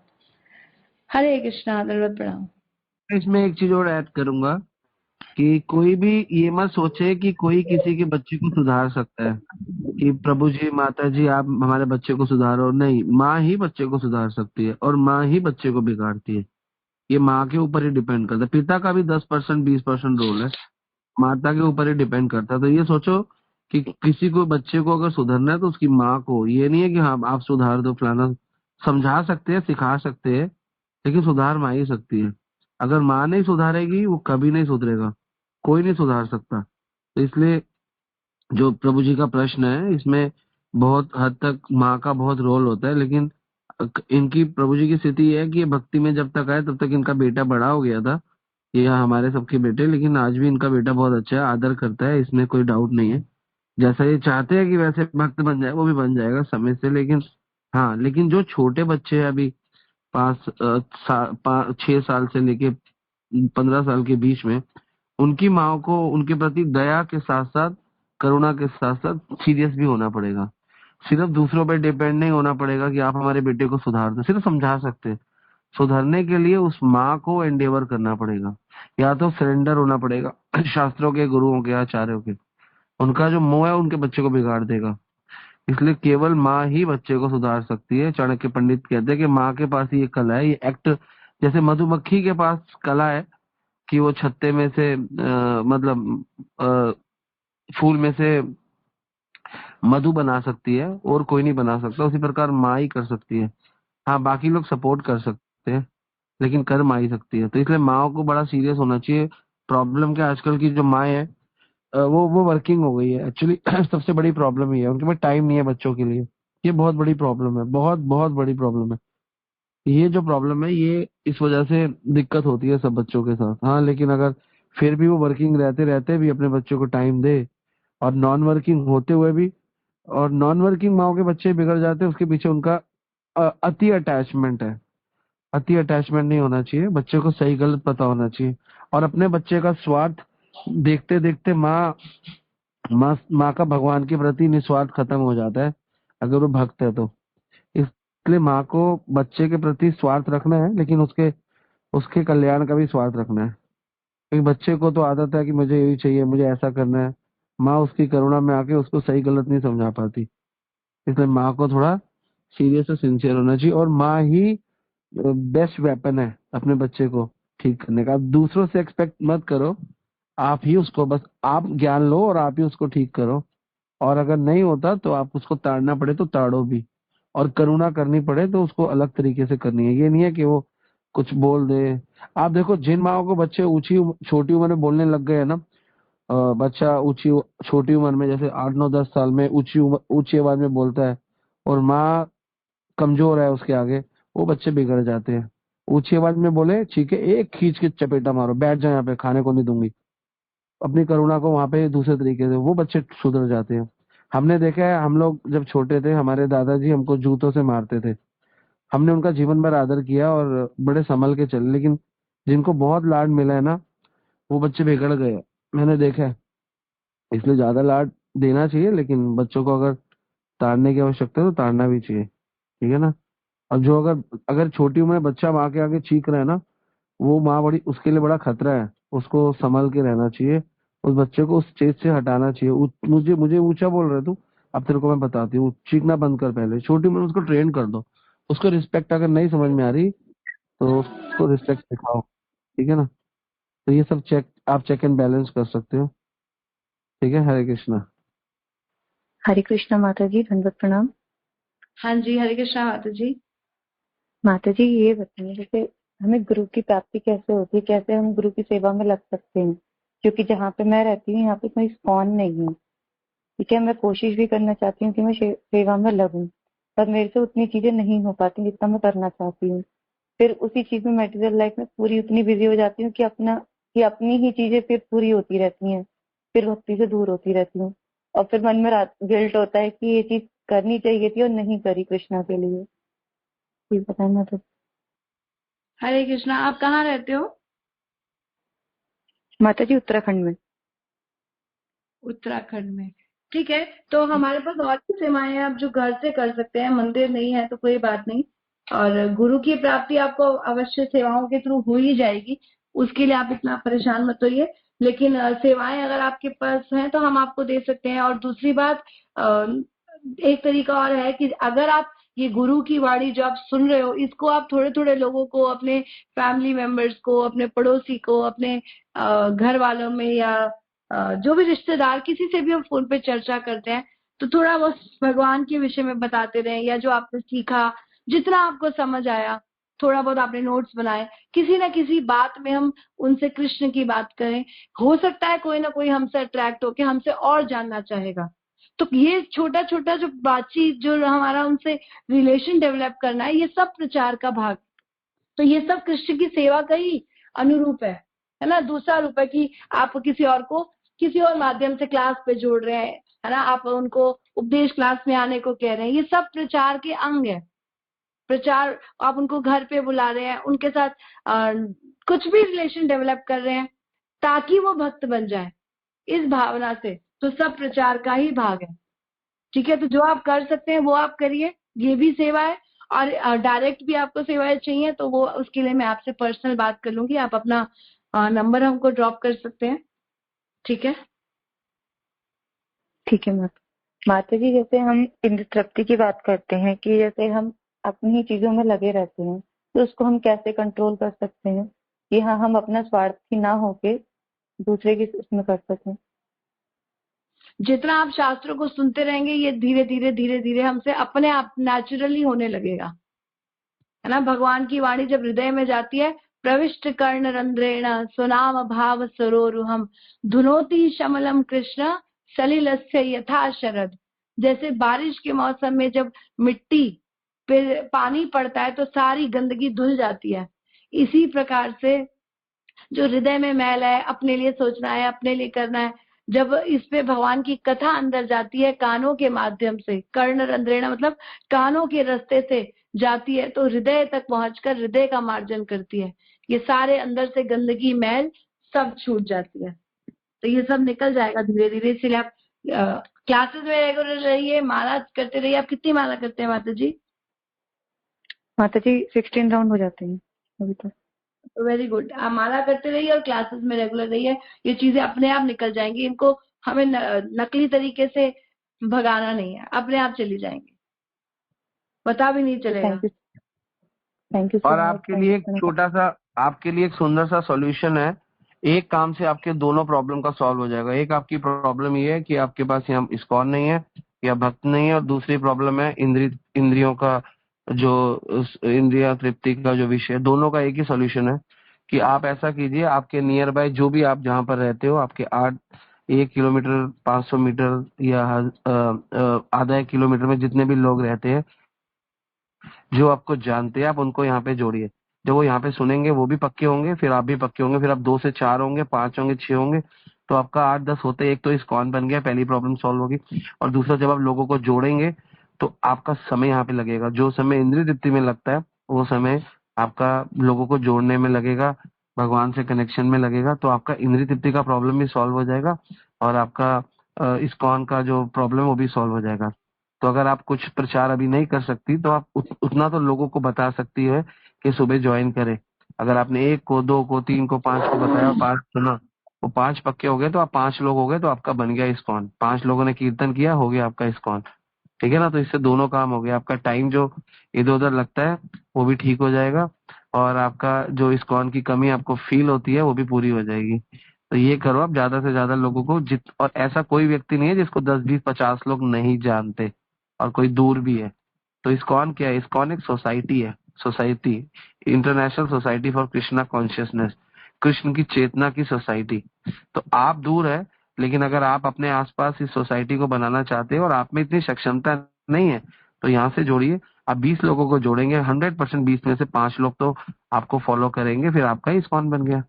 ऐसे आपका इंद्रिय तृप्ति भी ठीक हो गया और आपका इस्कॉन भी ठीक हो गया, दोनों प्रॉब्लम हो गए। तो कनेक्ट विद उपदेश लेक्चर्स मॉर्निंग, बिकॉज ये नहीं कह रहे हम इसका कोई प्रमोशन, इसका प्रमोशन ऑलरेडी बहुत है, इसमें कोई प्रॉब्लम नहीं है, लेकिन आपके लिए बहुत फायदा है। और आपका जो टाइम, और जब हम और तीसरी सबसे बड़ी चीज, आपका प्रचार भी हो रहा है, इससे आप कृष्णा को भी प्रसन्न कर पा रहे हो, और इससे आपको फिर धीरे धीरे, आपका एक और प्रश्न था, गुरु की प्राप्ति भी हो जाएगी। सारे काम हो जाएंगे जब लोग आपसे जुड़ेंगे और लोग इस्कॉन से जुड़ेंगे। ठीक है ना। हरे कृष्णा, बेस्ट सॉल्यूशन है ये, आप इस पे वर्कआउट करो, कुछ करना पड़ेगा। जब तक कोई कुछ करता नहीं है ना, तब तक कृष्णा भी प्रसन्न नहीं होते, वो भी अंदर से खुश नहीं होता। अंदर से अगर खुशी चाहिए ना तो कृष्णा के लिए कुछ करो, अंदर से खुशी आएगी।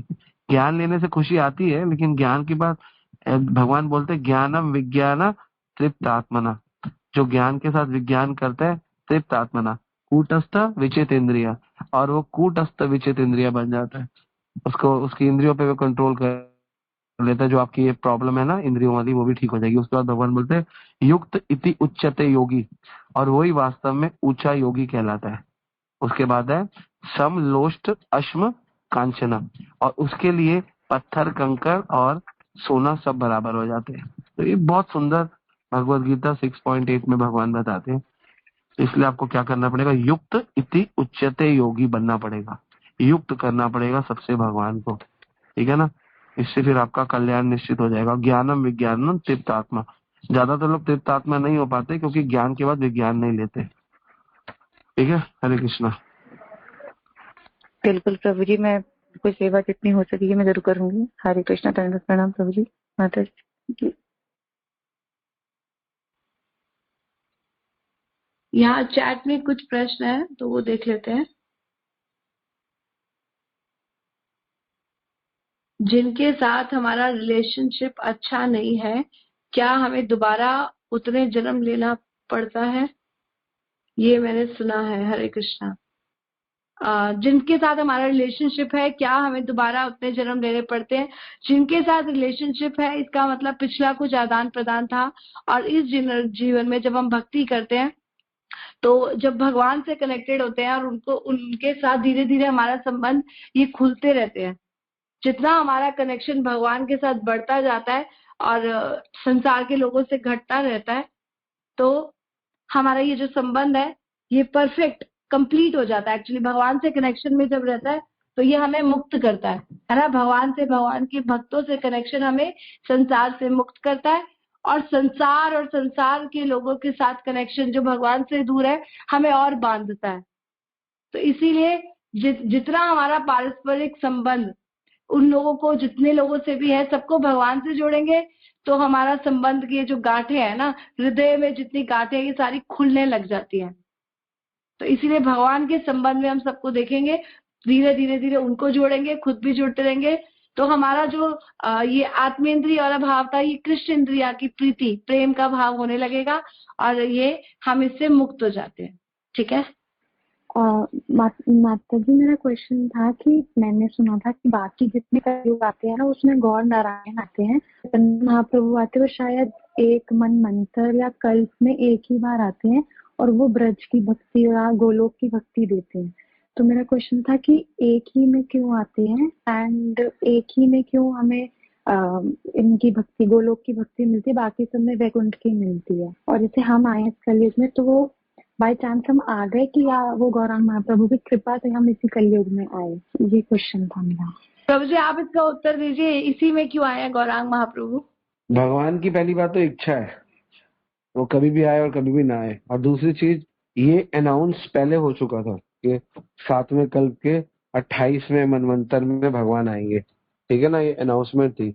और भगवान के जो अन्य अन्य अवतार भी है और भगवान के अन्य अन्य जो रूप भी है, एते चांस कलाएं हैं, और जो भी भगवान के अन्य अन्य, उनमें भी कोई ऐसा नहीं है कि वो बहुत कम है, उनमें भी बहुत शक्ति है। राम जी को भी आप ऑर्डिनरी नहीं समझ सकते, कोई और अवतार होगा तो उसको भी ऑर्डिनरी नहीं। हर किसी का एक अपना टेस्ट है, लेकिन बहुत बहुत बहुत भाग्य उदय होता है जिनके कलयुग में चैतन्य महाप्रभु आते हैं। तो ये बहुत, जैसे आप देखो कि सिर्फ पूरे 12 महीने में सिर्फ एक बार सेल क्यों लगती है भाई, यही बात है, क्यों लगती है, बाकी टाइम क्यों नहीं लगती? वो बस सेल लगाने वालों का सिस्टम है कि एक ही टाइम सेल लगती है, ठीक है ना। और सिर्फ हम सिर्फ 2 महीने की छुट्टियां होती है उसमें ही हम घूमने जाते हैं, है ना। क्यों बीच बीच में ऐसे ऑफर्स आते हैं? तो ये one of the best offer है। अनफॉर्चुनेटली आपको ये ऑफर मिल गया, और ऐसा नहीं है कि आप इसमें ऑफर मिल गया, ऐसा नहीं। जब जब हरि की भक्ति थी, जब कृष्ण नहीं थे, हरि आते थे, तब भी आप थे। अब कृष्ण आए तब भी आप हो, आप तब भी थे, आप अब भी हो।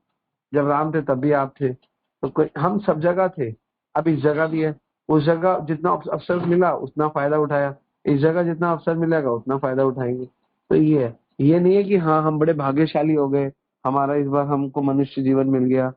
तो मनुष्य जीवन तो मिल ही गया ना, क्योंकि आपको भगवान कृष्ण तो 5000 साल पहले आए थे और भगवान राम तो करोड़ों साल पहले आए थे।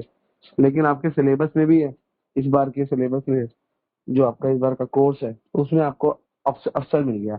लेकिन जब हरि आए तो तब भी आपको अवसर मिला था, आपको हमेशा अवसर मिला। आप हरि के टाइम पे आगे बढ़ जाते तो भी अच्छा था, राम जी आए थे तब आगे बढ़ जाते, अब कृष्ण आए हैं तो एक एक अलग अपॉर्चुनिटी मिल गई आपको, तो अब आगे बढ़ जाओ। और केवल इसी मनवंतर के चतुर्युग में ऑफर्स नहीं होती, हर मनवंतर के चतुर्युग में ऑफर्स, कलयुग में ऑफर होती है। तो जब कलयुग यहाँ पे आया तो कई लोगों ने बोला, कई ऐसे आचार्यों ने बोला कि कलयुग को परीक्षित महाराज ने तो पहले ही हरा दिया था, तो कलयुग को स्थान ही क्यों दिया? कलयुग तो बेचारा हाथ जोड़ रहा था, कलयुग को तो नीचे झुका दिया, कलयुग तो दंड, कलयुग का तो मुकुट गिर गया, तो वहीं पे लात मार देते। परीक्षित महाराज भाग जाता कलयुग, कलयुग तो पूरा हार चुका था परीक्षित महाराज से। परीक्षित महाराज ने कलयुग में इतने दोष देखे, लेकिन एक एक गुण देखा, और परीक्षित महाराज जानते थे। परीक्षित महाराज ने एक गुण देखा कि केवल इस कलयुग में नाम लेने से कल्याण हो जाएगा। उन्हें वाह वंडरफुल, इतना ईजी है कलयुग को, इस कलयुग के माध्यम से भव सागर को पार करना। लोगों तो विश्वामित्र तो हजारों साल तपस्या कर रहे हैं, अन्य अन्य इतनी इतनी तपस्याएं कर रहे हैं, केवल नाम, तो उनको ना दया आ गई जीवों के ऊपर कलयुग में। ऐसा ऐसा लिखते हैं, नारद जी बताते हैं, कलयुग पे दया आ गई। यार तो बहुत ही दयावान है कलयुग पे। कलयुग पे दया नहीं, कलयुग पे जन्म लेने वालों के भाव को देख के, उनके उनके भाग्य को देख के उनको कलयुग पे दया आ गई। मतलब कलयुग पे दया क्यों आई? क्योंकि कलयुग में जन्म लेने वालों के भाग्यों को देख के कलयुग पे दया आ गई। कितने ऊंचे भाग्यशाली लोग हैं कि भगवान का नाम लेने से भगवान प्राप्त हो जाएंगे, केवल नाम लेने से, है ना? कितना सुंदर है। ब्रह्मा जी कहते हैं नारद जी को कि अहो चित्रो भयो चित्रो भयो दुजा, हरि नाम चिते लोके संसार वर्तते पुनः। नारद जी, इस जगत में हरि नाम है, अहो चित्रो भयो, कितनी विचित्र बात है, कितनी विचित्र बात है, कितनी विचित्र बात है। हरि नाम चिते लोके संसार वर्तते पुनः, इस जगत में हरि नाम है लेकिन फिर भी लोग मर रहे हैं। तो नारद जी कहते हैं क्योंकि लोग नाम ले नहीं रहे, इसलिए विचित्र बात है। विचित्र ये नहीं है कि इस कलयुग में चैतन्य महाप्रभु आए या इस कलयुग में कृष्ण आए, इससे भी विचित्र बात है। इस कलयुग में कली काले नाम रूपे कृष्ण अवतार, नाम लेते हैं जैसा जगत विस्तार। सबसे बड़ी विचित्र बात यह है, इस जगत में लोग नाम नहीं ले रहे, ये सबसे ज्यादा विचित्र बात है। हम सोचते हैं कि ये बड़ा डिफरेंट है, चैतन्य महाप्रभु की कृपा है, लेकिन उससे बड़ी दुख है, विचित्र है कि लोग नाम नहीं ले रहे। ये सबसे बड़ा दुख है। केवल नाम से, ठीक है ना, नाम से उद्धार हो जाएगा। कल हम एक फंक्शन में गए, उनका नामकरण संस्कार था, तो वहां पे हमने यही बताया कि नाम बच्चे का लिया जाता है, सबसे पहले उसका नाम रखा जाता है, नाम से उसकी आइडेंटिटी बनती है। फिर बताया मैंने कि नाम बहुत इंपॉर्टेंट है, बच्चे का नाम इंपॉर्टेंट है। जब दीक्षा लेते हैं सबसे पहले हमारा नाम बदला जाता है, और फिर हमको भगवान भी नाम से मिलते हैं। तो ये फिर यही मतलब निकलता है, ऐसा नामकरण करना चाहिए कि उसका जो नाम है वो इतना पवित्र हो जाए, अपने अपने अपने नाम को सार्थक कर ले भगवान का नाम ले लेके। इसलिए नाम बहुत जरूरी है, और कलयुग में एक ही गुण है नाम लेने का। तो इसलिए परीक्षित महाराज बहुत खुश है और भाग्यशाली समझते हैं हम लोगों को। कलेर दोष निधन राजन अस्तु एक महान गुण, कलयुग दोषों से भरा हुआ है, एक महान गुण है कीर्तन देव कृष्ण से मुक्त संग परम विजय। उनकी परम विजय होती है जो भगवान का कीर्तन करता है, ठीक है। तो इसलिए कलयुग में, केवल इसी कलयुग में ऐसा नहीं है, आप इस कलयुग में हो तो आपके सामने ये ऑप्शन है। आप पिछले कलयुग में थे तो आपके सामने वो ऑप्शन था, आगे उससे पहले वाले कलयुग में थे तो आपके पास वो ऑप्शन था। हर कलयुग में आपको ऑप्शन मिला और उस कलयुग के लिए वो ऑप्शन बेस्ट था, और इस कलयुग के लिए ये ऑप्शन बेस्ट है। बस उस समय भी आप थे, अब भी आप हो, और आगे भी। तो फायदा उठाओ और जल्दी जल्दी इस नाम को नाम से अपने आप को पवित्र कर लो, ठीक है ना। और ब्रह्मा जी का जो डाउट है, ब्रह्मा जी का जो दुख है, चित्रो भयो तेजा, उससे दूर निकल जाओ। नाम लेने से उद्धार होगा ही होगा। जो व्यक्ति नाम ले रहा है 100% वो उस, आप में से जितने भी लोग हैं ना, अब नाम ले रहे हैं, सब भगवत धाम जाएंगे। अनलेस अंटिल अगर आप अपराध ना करो, भक्तों से घृणा ना करो, भक्तों से द्वेष ना करो, सबको गोलोक जाना है। अब आप ये भौतिक चीजों से, गाड़ी, पैसा और ये मम्मी दादी और इसके कलेश, उससे कोई आपको ज्यादा प्रॉब्लम नहीं होगी। आप नाम लेते रहो, ठीक है ना। और आपका निश्चित रूप से कल्याण हो चुका है। और अगर इस जन्म में नहीं हुआ, वैसे तो इसी जन्म में हो जाएगा, लेकिन आप भगवान की नजर में आ चुके हो। तो भक्ति रसामृत महाराज बोल रहे थे कथा में कि जो भगवान का नाम लेता है ना, वो भगवान की नजर में आ जाता है। ये नाम ले रहा है। चलो, अब जो व्यक्ति नजर में आ जाता है ना, उसका कभी ना कभी क्या कहते हैं, ऑफिस के जो उसके बॉस होते हैं, कभी ना कभी उसको नजर में आ गया तो कभी ना कभी उसको इंक्रीमेंट दे देते हैं, ऊंची पोस्ट दे देते हैं। नजर में तो आ ही गया, तो नजर में आना जरूरी है। कभी कोई क्रिकेट मैच होता है तो सिलेक्टर्स की नजर में आना होता है। हो सकता है सिलेक्टर आपको इस सीरीज में, कोई अगर इंडिया की पाकिस्तान के साथ, न्यूजीलैंड के साथ सीरीज है, हो सकता है आपको चांस ना दे, लेकिन आप नजर में आ गए हो, आने वाले 1 साल 6 महीने के अंदर किसी ना किसी सीरीज में आपको मौका मिल जाएगा। तो इसलिए जो भगवान का नाम ले रहा है, भगवान की नजर में आ चुका है कि डोंट वरी, अब किसी भी सीरीज में आपको भगवान अपने पास बुला लेंगे। अब डिपेंड करता है, बस आप सिलेक्टर से लड़ो मत, और जो वहाँ पे टीममेट्स है उनसे लड़ाई मत करो। बस उनसे लड़ाई करोगे फिर सिलेक्टर कहेगा ये लड़ाई करता है, इसको बाहर निकालो, फिर कभी भी नहीं आओगे। तो ये रीजन है, बस खड़े रहो, लगे रहो। और इस सीरीज, इस युग में हरि नाम और चैतन्य महाप्रभु और कृष्ण आपको मिल गए, आप भाग्यशाली हो। आपके सिलेबस में है, इसको फॉलो करो, ठीक है। हरे कृष्ण। हरे कृष्णा। माता जी, जैसे हम शिक्षा में पढ़ते हैं कि तृणोतपि सुनिचेन तृणोतपि आसे फिशुनता आमाने न मान्य देन कीर्तने सदा हरि। तो माता जी, इसको जैसे बताया कि हमें वृक्ष से भी ज्यादा सहनशील बनना है, और अपना एक जो गिरा हुआ पत्ता है उससे भी नीचा मारना है। लेकिन माता जी, एक भौतिक जगत में रहते हुए हमें कोई कुछ कहता है, मान लो किसी ने हमको कोई गाली दे दी है ना, हमें हमारे साथ बदतमीजी कर दी, तो हमारे अंदर कहीं ना कहीं मतलब चाहे मतलब हम डिवोटी भी एक भक्ति श्रेणी में अभी आते हैं तो भी हमें कहीं ना कहीं क्रोध आ जाता है। हम थोड़ा सा हम भी उसको बोल देते हैं और उसके प्रति हमारे अंदर थोड़ा क्रोध भी आ जाता है। तो हमें सब पता भी है कि ये सब नहीं करना और ये सब ठीक नहीं है, लेकिन हमारा मतलब उस चीज पे कंट्रोल नहीं हो पाता और हम थोड़ा बहुत हम भी बोल जाते हैं अगेंस्ट में, हमें कोई कुछ गलत बोलता है तो ऐसे में मतलब हम क्या एप्लीकेशन करेंगे, जो उसने हमें बोला या जो हमें वहां से गलत कर रहा है उसके हम रिएक्शन ना करें और उसके प्रति क्रोध ना रखें, उसके प्रति हम दया का भाव रखें और बल्कि उसको अंदर क्षमा करके और उसको उसके अंदर थैंक्स का भाव रखें कि उसने हमारा नर्थ काटे। ये सब हम एप्लीकेशन में कैसे लाएं माता जी, थोड़ा ये समझाएं। हरे कृष्ण, धन्य प्रणाम। हरे कृष्णा राम प्रभु जी, बहुत सुंदर प्रश्न है आपका, मैं प्रयास करती हूँ उत्तर देने का। तो जैसे आपने कहा कि हम ये सब चीजें समझ रहे हैं, देख पा रहे हैं, तो हमें एक चीज को ध्यान रखना पड़ेगा कि हमारा मेन गोल क्या है, ऑब्जेक्टिव क्या है ना, क्या वो हम अचीव कर पा रहे हैं या नहीं। ये जो छोटी छोटी चीजों में हम फंस जाते हैं कि उसने हमें ऐसा बोला और ये किया, तो ये सब अहंकार का भाव है। अहंकारे मत हैया राधा कृष्ण पासरिया असत्य सत्य करी मानी। अहंकार में व्यक्ति भगवान की सेवा को साइड करके अपने आप को आगे रखता है, मुझे ऐसे क्यों बोला, मैं कर रहा था। जब भगवान को, गुरुजनों को और उनकी सेवा को आगे रखेंगे तो अपने आप को दास के रूप में देखेंगे। तो दास का क्या भाव है ना, दास क्या पुई शेर कीट होए मुई से लगिष्ट जगाई मधाई होए मुई से पापिष्ट। कि मैं तो इसी के लायक था, विष्ठा का कीड़ा, वो उसके लायक हूं मैं। विष्ठा के कीड़ा का क्या मान और क्या अपमान है ना। जब अपने लिए ये दृष्टि रखेंगे तो ये त्रिनादपि सूर्यचेना, ये भाव, ये श्लोक तो लर्न करना बहुत इजी है, लेकिन इसको प्रैक्टिस करने का तरीका ये है कि हम इन चीजों पे जब हमें कोई कुछ बोले, तो हमें ऐसा कुछ कह रहा है या कुछ हमें नहीं समझ में आ रहा कि हमसे नहीं सहन हो रहा, तो हमें उस समय कुछ देर के लिए, मैंने जो महाराज को देख के सीखा है कि शांत हो जाओ, सामने वाले को थोड़ी देर बोलने दो, थोड़ी देर बाद वो ठंडा हो जाएगा, शांत हो जाएगा। और फिर हम अपनी बात को किस तरह से सामने रखें कि हम किसके लिए कार्य कर रहे हैं। जब हमारा कॉमन ऑब्जेक्टिव, आप और हम दोनों, अगर भगवान दोनों भक्त हैं तब तो बात जल्दी सॉल्व हो सकती है ना। लेकिन अगर एक व्यक्ति भक्त है और दूसरा नहीं है ना, दूसरा इस बात को नहीं समझ रहा, तो उसको माफ ही करना पड़ेगा। क्षमा यही है कि हम उसमें इस चीज को देखें कि शायद अभी इसको समय लगेगा, मुझे अपना समय नष्ट नहीं करना।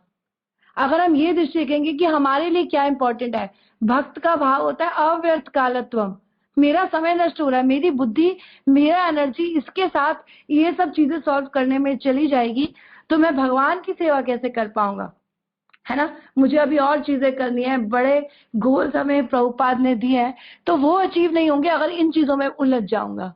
तो इसीलिए उन चीजों को साइड करके आगे चलना पड़ेगा। तो अपना सेल्फ इंटरेस्ट, कहीं मैं ही ना इसके साथ बंध जाऊं, है ना, दोबारा ये सब मेरे को संसार में दोबारा आने के मेरे फालतू के कारण ना बन जाए और मेरा जो मुख्य उद्देश्य है उससे मैं भटक ना जाऊं, इस गोल को सामने रख के हमें जब इसको याद करना पड़ेगा, इसको बार बार, कभी भूल जाएंगे फिर याद दिलाना पड़ेगा। तो इसीलिए किसी के अंडर रह के जब हम सेवाएं करते रहते हैं तो वो लोग हमको ये चीजें याद दिलाते रहते हैं। तो जब संसार में हम लोगों से मिलते हैं, भिड़ते हैं, कुछ ना कुछ होता ही है, लेकिन हम अपने सीनियर से कंसल्ट करें, उनसे बात करें तो ये चीजें हमें फिर से याद आ जाती है। हमने पढ़ा होता है, सुना होता है, हम भूल जाते हैं। बार बार सुनने से बार बार चीजें अंदर घर करती हैं कि हमें सेवा को, गुरु को, इनको मुख्य आगे रखना है ना। राधा कृष्ण, तब जब राधा कृष्ण की सेवा को साइड करते हैं तो असत्य को सत्य मानते हैं, शरीर को सत्य, मैं बड़ा आदमी, मुझे ऐसा बोलना नहीं था, मैंने इतना दान दिया, मैंने इतना कुछ किया, ये सब चीजें अहंकार का हिस्सा है। तो जब भगवान की सेवा, गुरुजनों की, मुझसे उनका मान, उनका सब कुछ, उनका सम्मान उनके लिए, तो फिर ये भाव हमारे हृदय से चला जाएगा। ठीक है प्रभु जी, हरे कृष्ण। राधा सेवक प्रभु, ये जो जानवर ने आंसर दिया है ये सब्जेक्टिव आंसर है। सब्जेक्टिव समझते हो कि ये बिल्कुल शास्त्र ऐसे ही बोलते हैं, सब्जेक्ट अब शास्त्रों में घुसोगे तो ऐसे ही है। मैं इसका आपको ऑब्जेक्टिव वर्जन बताता हूँ। ऑब्जेक्टिव वर्जन है जो प्रैक्टिकली अप्लाई कर सकते हो। बड़े भक्त और छोटे भक्त में फर्क क्या है? बस एक ही फर्क है, जिसको ध्यान रहे ज्यादा वो बड़ा भक्त है, जो जिसका ध्यान बार बार फिर भूल जाता है, फिर वो गलती हो जाती है, वो छोटा भक्त है। तो बड़ा भक्त और छोटे भक्त में वो बहुत ज्यादा फर्क नहीं है। बस बड़ा भक्त जो है, बड़ा भक्त मतलब उसको ध्यान रहता है कि अब मुझे ऐसा करना है, अब मुझे जिसका ध्यान है ना अपनी अपने अपने ज्ञान पे, अपनी सेवा पे, जो जो जो थोड़ा ध्यान भी लगाता है। सिर्फ सिर्फ सिर्फ एक ही फर्क है। श्लोक आपको भी आता है, दहीनो अस्मि यथा देह कौमारम यौवनम जरा तथा देहांतर प्राप्ति धीरज ततना मुह्यते। और ये श्लोक मुझको भी आता है, लेकिन इस श्लोक को मैं ध्यान करता हूँ या आप ध्यान करते हो, मैं नहीं करता हूँ। तो जो इस श्लोक को ध्यान करता है और ध्यान के साथ थोड़ा गहराई में घुसता है, वो बड़ा भक्त हो जाता है। जो इस श्लोक को पढ़ता है और याद भी कर लेता है और 10 लोगों को सुना भी देता है और कथा भी कर देता है, वो भी ठीक है, वो भी भक्त है। लेकिन अभी उसके पास, तो इसलिए कोई भी काम हो ना, कोई भी स्थिति हो ना, तो बड़ा ही किसी चीज में ये एप्लीकेशन करना मुश्किल है, और ये मुश्किल है और ये आसान है। यही तो है मुश्किल और आसान। जिसको मुश्किल आसान किसके लिए? जिसका ध्यान नहीं है। इसलिए ध्यान, भगवान ने भगवत गीता में अर्जुन को ध्यान योग में यही तो समझाया। भगवान यही तो कह रहे, ज्ञानम विज्ञानम तृप्त आत्मा। तृप्त आत्मा कौन है? विज्ञान। विज्ञान का मतलब है एप्लीकेशन, एप्लीकेशन का मतलब है ध्यान लगा के करना। बच्चा पूरा साल पढ़ता है क्लास में, ऐसा नहीं है नहीं पढ़ता, स्कूल में पढ़ता है, अच्छी पढ़ाई करता है, इसमें कोई डाउट नहीं है, लेकिन नंबर नहीं आते। एक बच्चा कम पढ़ता है लेकिन नंबर ले आता है, क्योंकि वो ध्यान से पढ़ता है। एक बच्चा ज्यादा पढ़ता है लेकिन ध्यान से नहीं पढ़ता।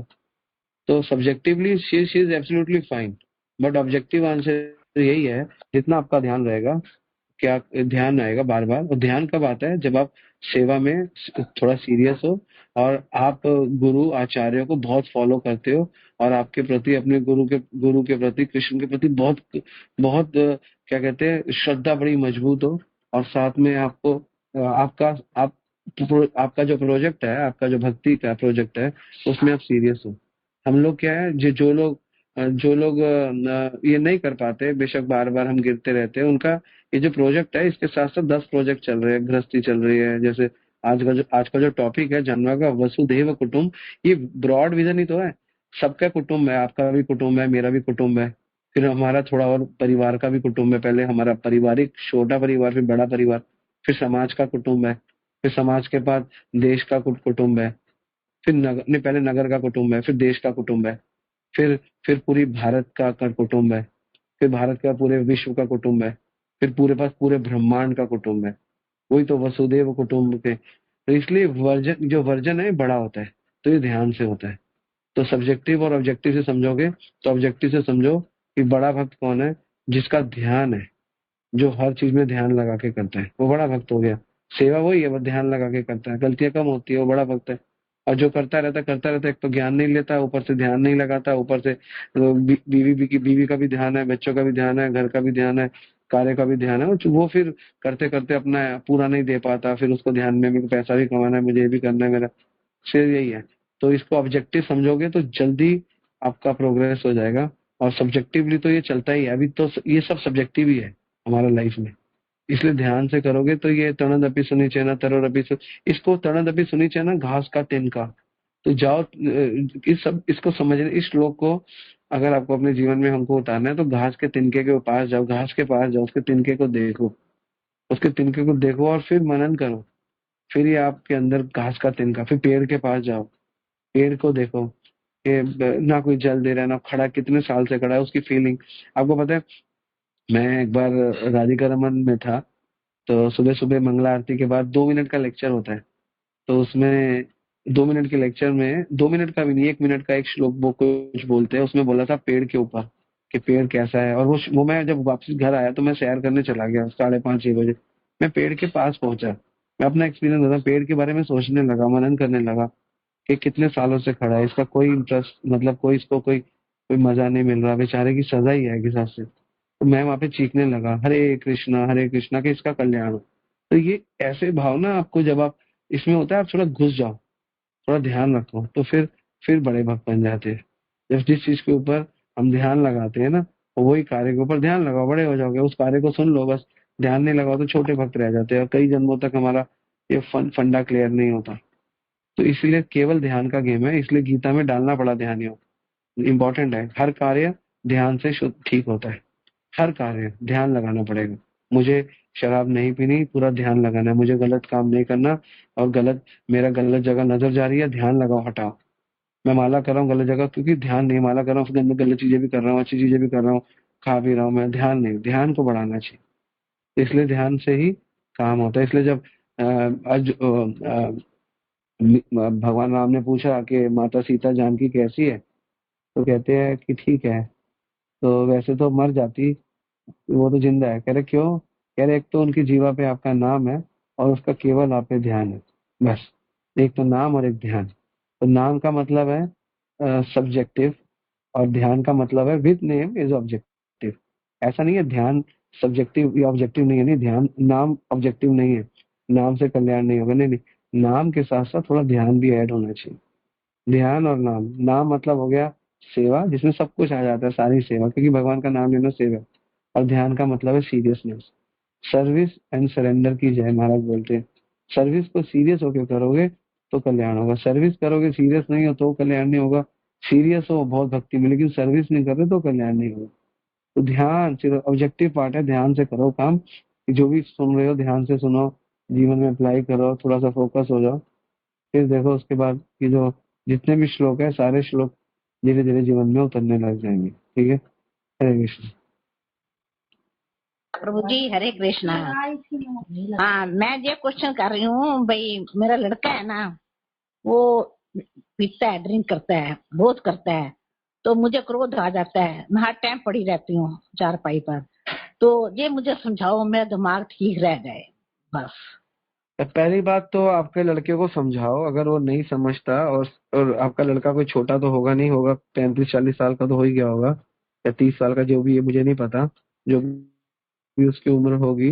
तो इस उम्र में तो आपको समझाना, मुझे नहीं लगता वो जल्दी समझेगा। पहली चीज, आपको क्या करना है, आपको स्वयं खुश रहने के लिए, ये जो मेरा लड़का है ना, इसको अपने दिमाग से निकाल दो कि ये मेरा है। एक्चुअली ये भगवान का है, मेरे से जुड़ा जरूर हुआ है, मैं तो कुछ कर नहीं पा रही हूँ, लेकिन हाँ, आप मेरे हो। लड़के से जितना जितना आप लड़के को कह रहे हो मेरा है, उतना आपको भगवान मेरे है। बस उतना सा इतना ट्रांसफॉर्म कर लो अपने आप को कि भगवान मेरे है। लड़का भी मेरा है, लेकिन भगवान भी मेरे है। अच्छा, ये नहीं कहता, ये मत कहो कि लड़का मेरा नहीं है, इसको मेंटेन रखो, लड़का मेरा है, लेकिन साथ में एक चीज और मेंटेन कर लो कि भगवान मेरे है, और मेरा भगवान से सनातन संबंध है। इस जन्म में लड़के से संबंध है, और पिछले करोड़ों खरबों जन्मों से भगवान से संबंध है। जब मैं एक जन्म के लड़के के लिए इतना रो रही हूँ कृष्णा, तो आपसे अनंत जन्मों का संबंध है। आज तक आपके लिए इतना प्रेम क्यों नहीं आया, आपका इतना केयर क्यों नहीं आया?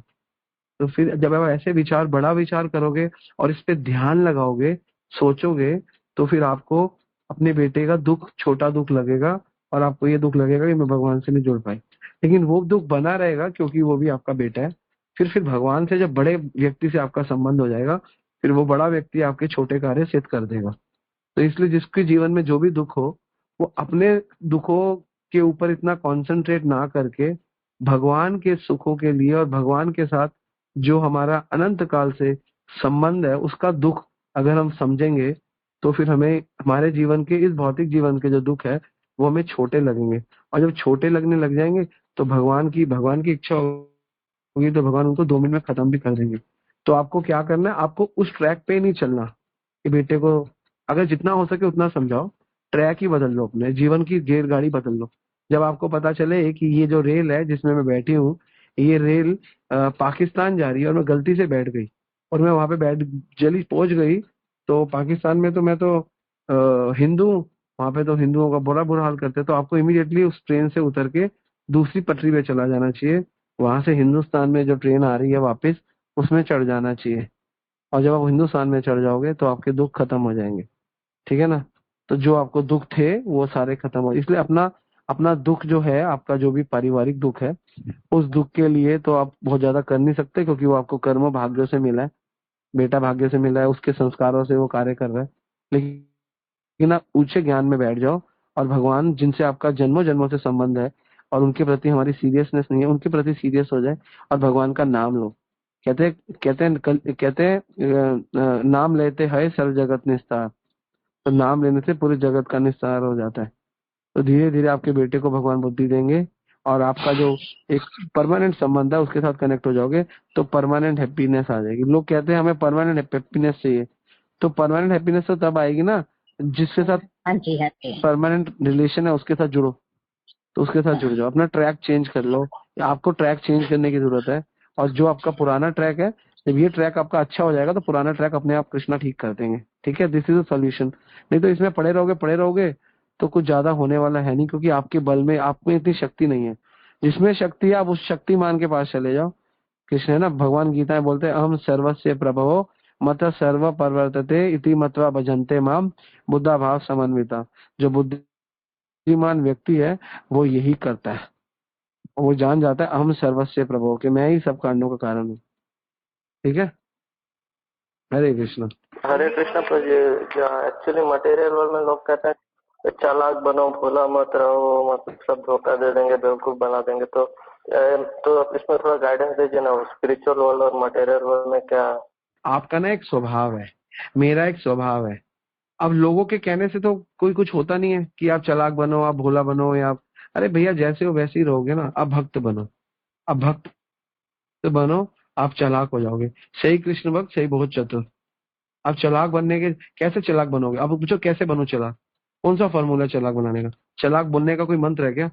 चालाक कैसे? जो आपका स्वभाव है, जो आपके कर्मों से, आपके भाग्य से आपका एक स्वभाव बना हुआ है, उसको कैसे आप चालाक करोगे या तेज करोगे या क्या करोगे? चालाक तो चालाक होता है छोटा बच्चा। मैं कई ऐसे बच्चों को जानता हूँ छोटे बड़े चालाक है, कई ऐसे बच्चों को जानता हूँ छोटे बड़े मूर्ख है, कई ऐसे बड़े व्यक्तियों को जानता हूँ बड़े चालाक है, कई ऐसे बड़े व्यक्ति बड़े मूर्ख है। तो आप चालाक बनो या मूर्ख बनो या कुछ भी बनो, आप भक्त बनो, ठीक है। आप अच्छे भक्त बनो बस। और सबसे बड़ा भक्त सबसे चालाक है, जिसने जगत की सबसे चतुर व्यक्ति को अपना मित्र बना लिया, वो सबसे चतुर हुआ नहीं हुआ? लोग चालाकी इसको कहते हैं कि वो 10,000 से 20,000 कमाने लग गया, 20,000 से 50,000 कमाने लग गया, ये 50,000 से 1 लाख कमाने लग गया, दिमाग बहुत है। ये चतुराई नहीं है, ये वास्तविक में वो लोग मूर्ख है। चतुर बनो क्या, आप उन्हें कहो चतुर मत बनो, भक्त बनो।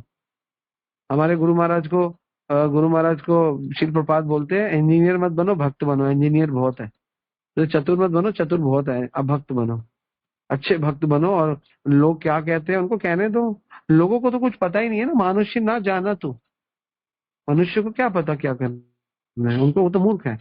मूर्खों की बातें मानोगे ना। हम लोग लोगों की बातों से परेशान क्यों होते हैं आपको पता है? जनरल लोगों की बातों से। हम मूर्खों की बातों को मानते हैं।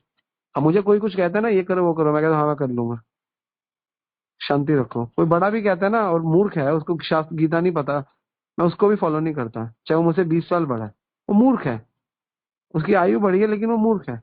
अगर मुझसे 10 साल छोटा भी कोई कहता है ना कृष्ण भक्ति करो, तो मैं उसको फॉलो कर लेता हूँ, समझ गए हो। और वो मुझे और राय देता है तो मैं मेरे से 10 साल छोटे होंगे अमरेंद्र प्रभु, मैं उनको सुनता हूँ, ठीक है ना। वो मेरे से छोटे हैं, उससे कुछ जो कृष्ण बोल रहे, कृष्ण के बारे में बोल रहे हैं सबसे महान है। तो आप मूर्ख बनो मत, आप भक्त बनो, ठीक है। मैं आपको एक छोटी सी कथा सुनाता हूँ, इसके बाद आपको आंसर मिल जाएगा। एक बार क्या हुआ, एक बहुत पढ़ा लिखा व्यक्ति, डॉक्टर इंजीनियर था, बहुत ही बड़ा अच्छी पोस्ट पे था। वो एक बार एक नाविक के पास गया, नाविक के पास गया और नाविक को कहता मुझे इस दरिया से उस दरिया पार करा दो। नाविक कहता बैठ जाओ। तो नाविक से पूछता है तुम्हें अंग्रेजी आती है? वो कहता है नहीं आती। कह रहा तुम्हारा 25% जीवन खराब हो गया। कहता अच्छा। कहता तुम्हें कुछ गणित नहीं आती है? कहते नहीं गणित इतनी आती है कि आप मुझे जो पैसा दोगे गिन लूंगा बस। अच्छा तेरे को गणित भी नहीं आती? तेरा 50% जीवन गया। फिर कहता है कुछ समाज के बारे में पता है, सामाजिक ज्ञान आता है? कहता नहीं समाज के बारे में पॉलिटिक्स के बारे में कुछ नहीं पता। कह रहा तेरा 75% जीवन गया। फिर एकदम से वहां पे बड़ी तेज पानी की लहरें चलने लग जाती है और वो नाव डूबने लगती है। तो नाविक पूछता है आपको तैरना आता है? कहता है नहीं आता। कह रहे जो मेरा तो 75% गया, आपको तो 100% गया, क्योंकि आप गंगा के बीच में हो और नाव में लहरें आ रही है और नाव डूबने वाली है, अगर आपको तैरना नहीं आता तो। इसी प्रकार से जो व्यक्ति कह रहा है ना कि तू चतुर नहीं है, तू मूर्ख नहीं है, उसको कहो तुझे भगवान का नाम नहीं लेना आता, तेरी सारी चतुराई खड़ी की खड़ी रह जाएगी, तू वास्तव में मूर्ख है। और गीता में भगवान बोलते हैं अब जानंती माम मूढ़ा, जो मुझे नहीं जानता वो मूर्ख है। ठीक है ना? तो उसको ये बोलो। ठीक है? हरे कृष्ण। जी प्रभु जी, हरे कृष्ण। हरे हरे कृष्ण। प्रभु जी हाँ बोलिए प्रभु बोलिए। लड़की निर्माण से आई हुई है, अब इसकी शादी होने जा रही है, तो एक क्वेश्चन है इसका। 16 राउंड करती है और भगवान को भोग लगाती है। वो जिस परिवार में जा रहे हैं वो ऑनियन वो लेते हैं लगाने का, तो कैसे मतलब मैनेज करे कि वो सब ऐसे ही इसके जैसे हो जाए, नहीं तो इसको उनके जैसा होना पड़ जाएगा। अरे किसी थोड़ा सा इसको ऐसा कोई रास्ता तो भी। बहुत सुंदर सा विचार है। उनको अपना बना लो। नई लड़कियां जो शादी करके जाती है ना, पहले उस घर में जाके डोमिनेट मत करो। ज्यादातर जो लड़कियां जाते हैं डोमिनेट करती है ना घर में, उनके घर नहीं बनते। पहले उनके हिसाब से चलो, फिर उनको अपने हिसाब से चलाओ। बड़े बुजुर्ग लोग कहते थे 6 महीने नौकरानी बन जाओ, जीवन भर रानी बनोगी। पहले 6 महीने रानी बनने के चक्कर में रही तो जीवन भर नौकरानी बनना पड़ेगा। ठीक है ना? तो जैसे वो कहे वो मान लो, फिर बाद में वो तुम्हारे को मान लेंगे। फिर तुम चाहे कृष्ण दे दो, चाहे उनसे माला करवा लो, कुछ सब कर लेंगे। तुम उनको नहीं मानोगे तो वो तुमको नहीं मानेंगे। पहले जमाने में माताएं अपनी बेटियों को सिखाती थी कि उस घर में जाए तो 6 महीने के लिए नौकरानी बन जाओ। नौकरानी का मतलब ऐसा नहीं है कि घर के झाड़ू पोछा और काइंड ऑफ नौकरानी और सैलरी, नहीं। नौकरानी का मतलब उस भाव से रहो, ये जैसे सेवक के भाव से। 6 महीने, सिर्फ 6 महीने या मैक्सिमम 1 साल। 100% जो लड़की 1 साल के लिए फॉलो करती है ना एज इट इज, तो उसको घर वाले फिर वैसे फॉलो करते हैं। और अगर आप पहले 1 साल उनके हिसाब से नहीं चले तो आपको कम से कम 20 साल, 10 साल, 15 साल पता नहीं उस जन्म में भी वो आपके हिसाब से चले या ना चले। इसमें ये फॉर्मूला है। और बात रही प्याज और लहसुन की, और वो लोग खाते हैं या जो भी करते हैं, अब नहीं खाते, अगर प्रेम से वो सुधर जाए तो ठीक है, नहीं तो धीरे धीरे उनको सुधारो। अगर वो नहीं भी सुधरते तो तुम उनको फॉलो कर लो, कोई प्रॉब्लम नहीं है, और अपना माला करते रहो। उनसे सिर्फ एक ही चीज की रिक्वेस्ट करो, प्याज लहसुन is not a big deal actually. प्रयास करो कि उनसे बोलो मेरे को माला करने दे, और वो भी प्रेम से। ठीक है ना? माला नहीं छूटनी चाहिए। प्याज प्याज पकड़ लो, कोई प्रॉब्लम नहीं है, लेकिन माला मत छोड़ो, क्योंकि नाम लेते रहोगे ना तो सब काम हो जाएगा, क्योंकि नाम लेते हैं सब जगत में साथ। ठीक है ना? नाम मत छोड़ो, नाम बहुत इंपॉर्टेंट है। नाम लेने के लिए सारा दाव खेल लो बस। बाकी प्याज लहसुन, कई लड़कियां जाती प्याज, मैं तो प्याज नहीं खाती, मैं ये नहीं करती, मैं वो नहीं करती। ठीक है, पहले नहीं खाती तो शादी मत करो फिर ऐसे घर में। अगर कर रहे हो तो फिर मैनेज भी करो। ठीक है ना? अगर पहले 6 महीने तुम्हारी बिगड़ गई उनसे तो बहुत मुश्किल हो जाएगा बाद में सुधारना। इस पहले का ही गेम होता है, कहते हैं ना पहले पहले का ही गेम होता है। शुरू में थोड़ी सी तपस्या करनी चाहिए लड़की को। ठीक है ना? तपस्या बहुत जरूरी है शुरू में लड़कियों के लिए। टाइम पे उठना चाहिए। घर में पहले सिखाया जाता था घर में सबसे बाद में सोना है, सबसे पहले उठना है। कितना मुश्किल जॉब है ना? तो बिल्कुल वैसे ही। और घर वालों को, जैसे हमारे घर में भगवान को हम पहले सुलाते हैं और फिर बाद में हम सोते हैं, फिर हम पहले उठते हैं और भगवान को बाद में उठाते हैं, क्योंकि वो बड़े हैं। ये बड़ों के साथ भगवान बड़े हैं। तो यही हमारे जीवन के साथ भी ऐसा ही करो। जो बड़े हैं वो सब सो जाए, उसके बाद में सो जाओ, और उनके पहले पहले उठने से पहले उठ जाओ। ठीक है? एक तो ये सिस्टम है। और प्याज लहसुन अगर तुम माला करते रहो, प्याज लहसुन वो मान जाए तो ठीक है, क्योंकि बनिया परिवार है, बनिया परिवार में तो प्याज लहसुन वैसे भी 50% लोग खाते ही नहीं है। आधी से ज्यादा चीजों में तो डालते ही नहीं है। तो is not a big deal. ठीक है ना? तो इसमें बड़ा नहीं है। तो मुझे लगता है कि थोड़ा सा उनको सुनो और फिर उनको सुनाओ। और वो डिपेंड करता है तुम कितने दृढ़ हो। अगर तुम्हारी दृढ़ता इतनी अच्छी नहीं है, भक्ति में बस कर रहे हो, कोई संग नहीं है, कोई श्रवण नहीं है, फिर तो इतना फर्क तुमको भी नहीं पड़ेगा, क्योंकि तुम्हारे लिए जीवन में भक्ति इतनी इंपॉर्टेंट नहीं है। अगर सीरियसली बहुत इंपॉर्टेंट है तो फिर प्रार्थना करो कृष्ण से कि बहुत जन्मों के बाद, कहते हैं ना, बहुत जन्मों के बाद, बहुनाम जन्म नाम अंते, बहुत जन्मों के बाद ज्ञान व्यान माम प्रपद्यन्ते, जिसको वास्तविक ज्ञान होता है, वासुदेवाय सर्वमिति, के वासुदेव ही सब कारणों के कारण है, स महात्मा सुदुर्लभ, ऐसे महात्मा सुदुर्लभ है। इसलिए ये ध्यान रखो कि बहुत जन्मों के बाद मनुष्य जीवन मिलता है, और उस मनुष्य जीवन में भी बहुत मनुष्य जीवनों के बाद कभी कृष्ण भक्ति मिलती है, और उन अन्य अन्य बहुत कृष्ण भक्ति करने के बाद मनुष्य नाम सहस्रेशु कच्चित यतते सिद्धया, और बड़ी मुश्किल से सिद्धि प्राप्त होती है। तो एक बार मनुष्य जन्म मिल गया, कृष्ण भक्ति मिल गई, तो उसका फायदा तो उठाना ही चाहिए। और ये जितना भी हमें घर बाहर मिलता है तो हर हर हर जन्म में मिलता है, हर योनि में मिलता है। पति पत्नी माता पिता तो हर योनि में मिलते हैं, चाहे चाहे कुत्ते की योनि हो, चाहे मनुष्य की योनि हो, चाहे पक्षी की योनि हो। लेकिन भगवान की भक्ति सिर्फ मनुष्य योनि में मिलती है, और वो भी कृष्ण भक्ति भाग्यशाली को मिलती है। तो इसलिए ये भी सोचो कि वो मेरा बन रहा है, उनके साथ मेंटेन करना है, लेकिन ये भी मेंटेन करना है कि जो कृष्ण भक्ति मुझे बड़े सौभाग्य की चीज इतनी मुश्किल से मिल गई, उसको भी चलाना है। तो ये भी एक बहुत बड़ा विचार होना चाहिए हृदय में, ठीक है ना। तो इसको भी नहीं खोना, और उनके साथ भी बनाना है।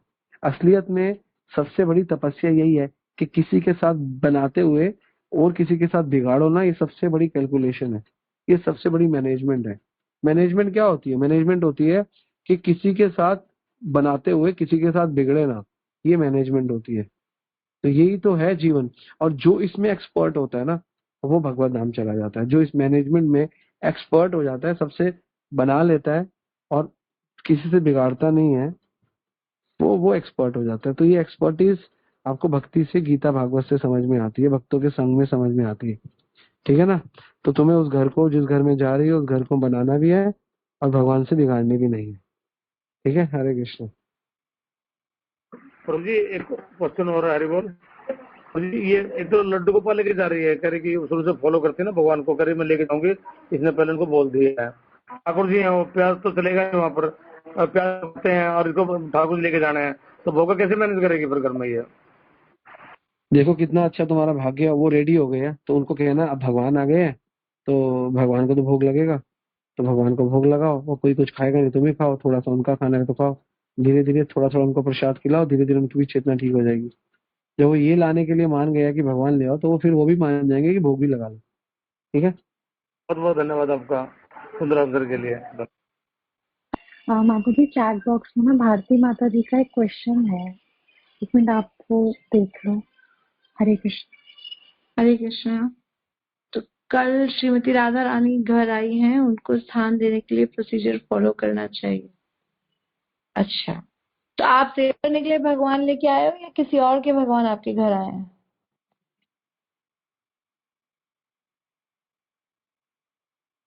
हाँ माता जी, वो सेवा करने के लिए लेकर आए हैं। तो सबसे पहले मैं तो आपसे ये कहूंगी कि आप यहाँ पर मेरे को एक इंस्ट्रक्शन सबके लिए देनी चाहिए, क्योंकि सब लोग अपनी मन मर्जी से जाते हैं, गोपाल जी, ठाकुर रानी, राधा रानी ले आते हैं। लेकिन तरीका ये है कि आपको पहले वैष्णव गुरु आचार्यों से पूछना चाहिए कि हमें कौन से विग्रह की सेवा करनी चाहिए। गोपाल जी तो खैर लोग पहले से ही रखते थे, इसीलिए राधा रानी आ जाती हैं, ठीक है, ले आए हैं। तो लेकिन तरीका जो ये है कि आप वैष्णव संप्रदाय में अगर जुड़ रहे हैं तो उसी भाव को मेंटेन करिए, है ना। तो यहाँ पर गुरुदेव क्या बताते हैं कि गौर निताई के विग्रह हमको लाने चाहिए। अगर कोई लेने ही जा रहा है, पहले से है तो अलग बात है, कोई लेने ही जा रहा है तो गौर निताई के विग्रह लाना चाहिए, क्योंकि एक तो वो करुणा भाव में है, भक्त रूप में है, तो वो आपके 80% अपराध जो है वो माफ होते हैं। अगर सेवाओं में हम गलती करते हैं, समय पे आरती नहीं होती, समय पे भोग नहीं लगता, गड़बड़ हो ही जाती है परिवारों में अगर रहते हैं तो। मंदिर में भगवान मंदिर के नियम से चलते हैं, लेकिन घर में भगवान हमारे नियम से चलते हैं, तो गड़बड़ हो जाती है इन सेवाओं में। तो इसमें 80% अपराध जो है वो गौरनिताई की सेवा में माफ होते हैं। राधा कृष्ण, लड्डू गोपाल, इनकी सेवाओं में जब अपराध होते हैं वो लग जाते हैं। तो कोई बात नहीं, अब आप ले ही आए हो तो अब उसमें हम कुछ नहीं कहेंगे। ले ही आए हो तो तरीका ये है कि आप भगवान का अभिषेक करो, और फिर जैसे घर में रेगुलर 2 टाइम आरती हो, 2 टाइम भोग करते हो, वो करो। भक्तों को बुला के करोगे तो और भी अच्छा है, सुंदर मंत्रों के उच्चारण से अभिषेक हो जाएगा। नहीं तो अगर फैमिली आपस में ही करना चाहती है तो 5 चीजों से स्नान होता है। तो दूध, दही, शहद, घी और जल, उससे अभिषेक करके भगवान को मंदिर में स्थापित करके फिर सेवाएं आप शुरू कर सकते हो। ठीक है, हरे कृष्णा। इसमें सबसे इम्पोर्टेंट चीज है जो आपको याद रखनी चाहिए कि कभी भी भगवान जब आते हैं तो उनकी प्राण प्रतिष्ठा होती है। पहली चीज, ऐसे हमें नहीं रखना चाहिए। और पहले तो ऐसा होता था बिना गुरु के, बिना वैष्णव के पूछ के कभी भगवान लाए नहीं जाते। तो भगवान की कृपा, भगवान की जो अपीयरेंस होती है वो 2 चीजों पे आश्रित करती है, बेसिकली 3 चीजों पे आश्रित करती है। एक है आपकी इच्छा पे, दूसरी है गुरु की आज्ञा पे, और तीसरी है गुरु के प्राण प्रतिष्ठा पे, मतलब प्राण प्रतिष्ठा पे। तो आपकी इच्छा है और साथ में गुरु की आज्ञा है, और तीसरी है कि प्राण प्रतिष्ठा की विधि होनी चाहिए। विधि मतलब एक प्रोसेस होना चाहिए, तब भगवान आते हैं। जैसे हम अभिषेक करते हैं, अब देखो प्राण प्रतिष्ठा होती है, तो सारी सेरेमनी होती है। तो ये 3 चीजों के बाद होता है। आजकल क्या है, ना किसी की आज्ञा है ना कोई वो है, सिर्फ हमारी इच्छा है। तो हमारी इच्छा है ना, तो इसके साथ में 2 चीजों को ऐड करने के बाद हमें सेवा शुरू करनी चाहिए। पहले सेवा की यही विधि थी।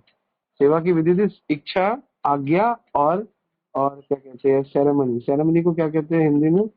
संस्कार। तो इच्छा, आज्ञा और संस्कार, ये 3 चीजें होनी जरूरी है भगवान की सेवा के लिए। केवल इच्छा नहीं, आज्ञा और संस्कार दोनों। तो ना आज्ञा होती है ना संस्कार होते हैं। तो इसलिए आज्ञा लेनी चाहिए कि हमें ऐसा करना चाहिए। हाँ, तो बिल्कुल वो आपको आज्ञा देंगे, करो। तो उससे एक पोटेंसी आती है, और उसके बाद फिर सेरेमनी होनी चाहिए, प्रतिष्ठा, प्राण प्रतिष्ठा। उनके अंदर प्राण डालने चाहिए। ऐसे विग्रह लाना केवल मतलब उनके अंदर प्राण तो डालने पड़ेंगे ना। जो विधि बताई गई है, हमारे पास पूरी विधि है शास्त्रों में। हम जब करते हैं तो ब्रह्म संहिता गाते हैं, ईश्वरम परमा कृष्णा शुरू करते हैं ना, चिंतामणि। तो सारा कुछ, ये सारा विधि है।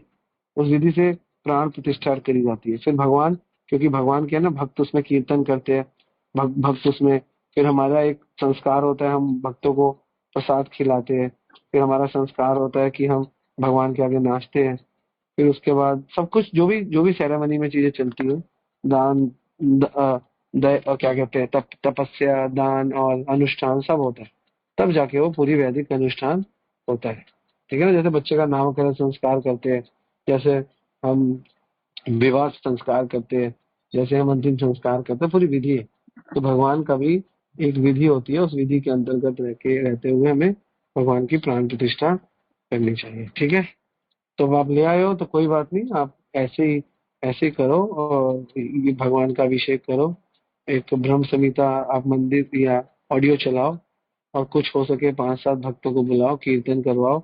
और क्या कहते हैं, उसके बाद पूरे उसमें साक्षी बनेंगे सब लोग। तो जैसे हम अग्नि को साक्षी बनाते हैं, विवाह करते हैं, घर वालों को साक्षी बनाते हैं। तो पूरा एक सेरेमनी का एक कल्चर है। तो हमें उस कल्चर को, सारे वैष्णव को उनका मेंटेन करना चाहिए। ठीक है। हरे कृष्ण।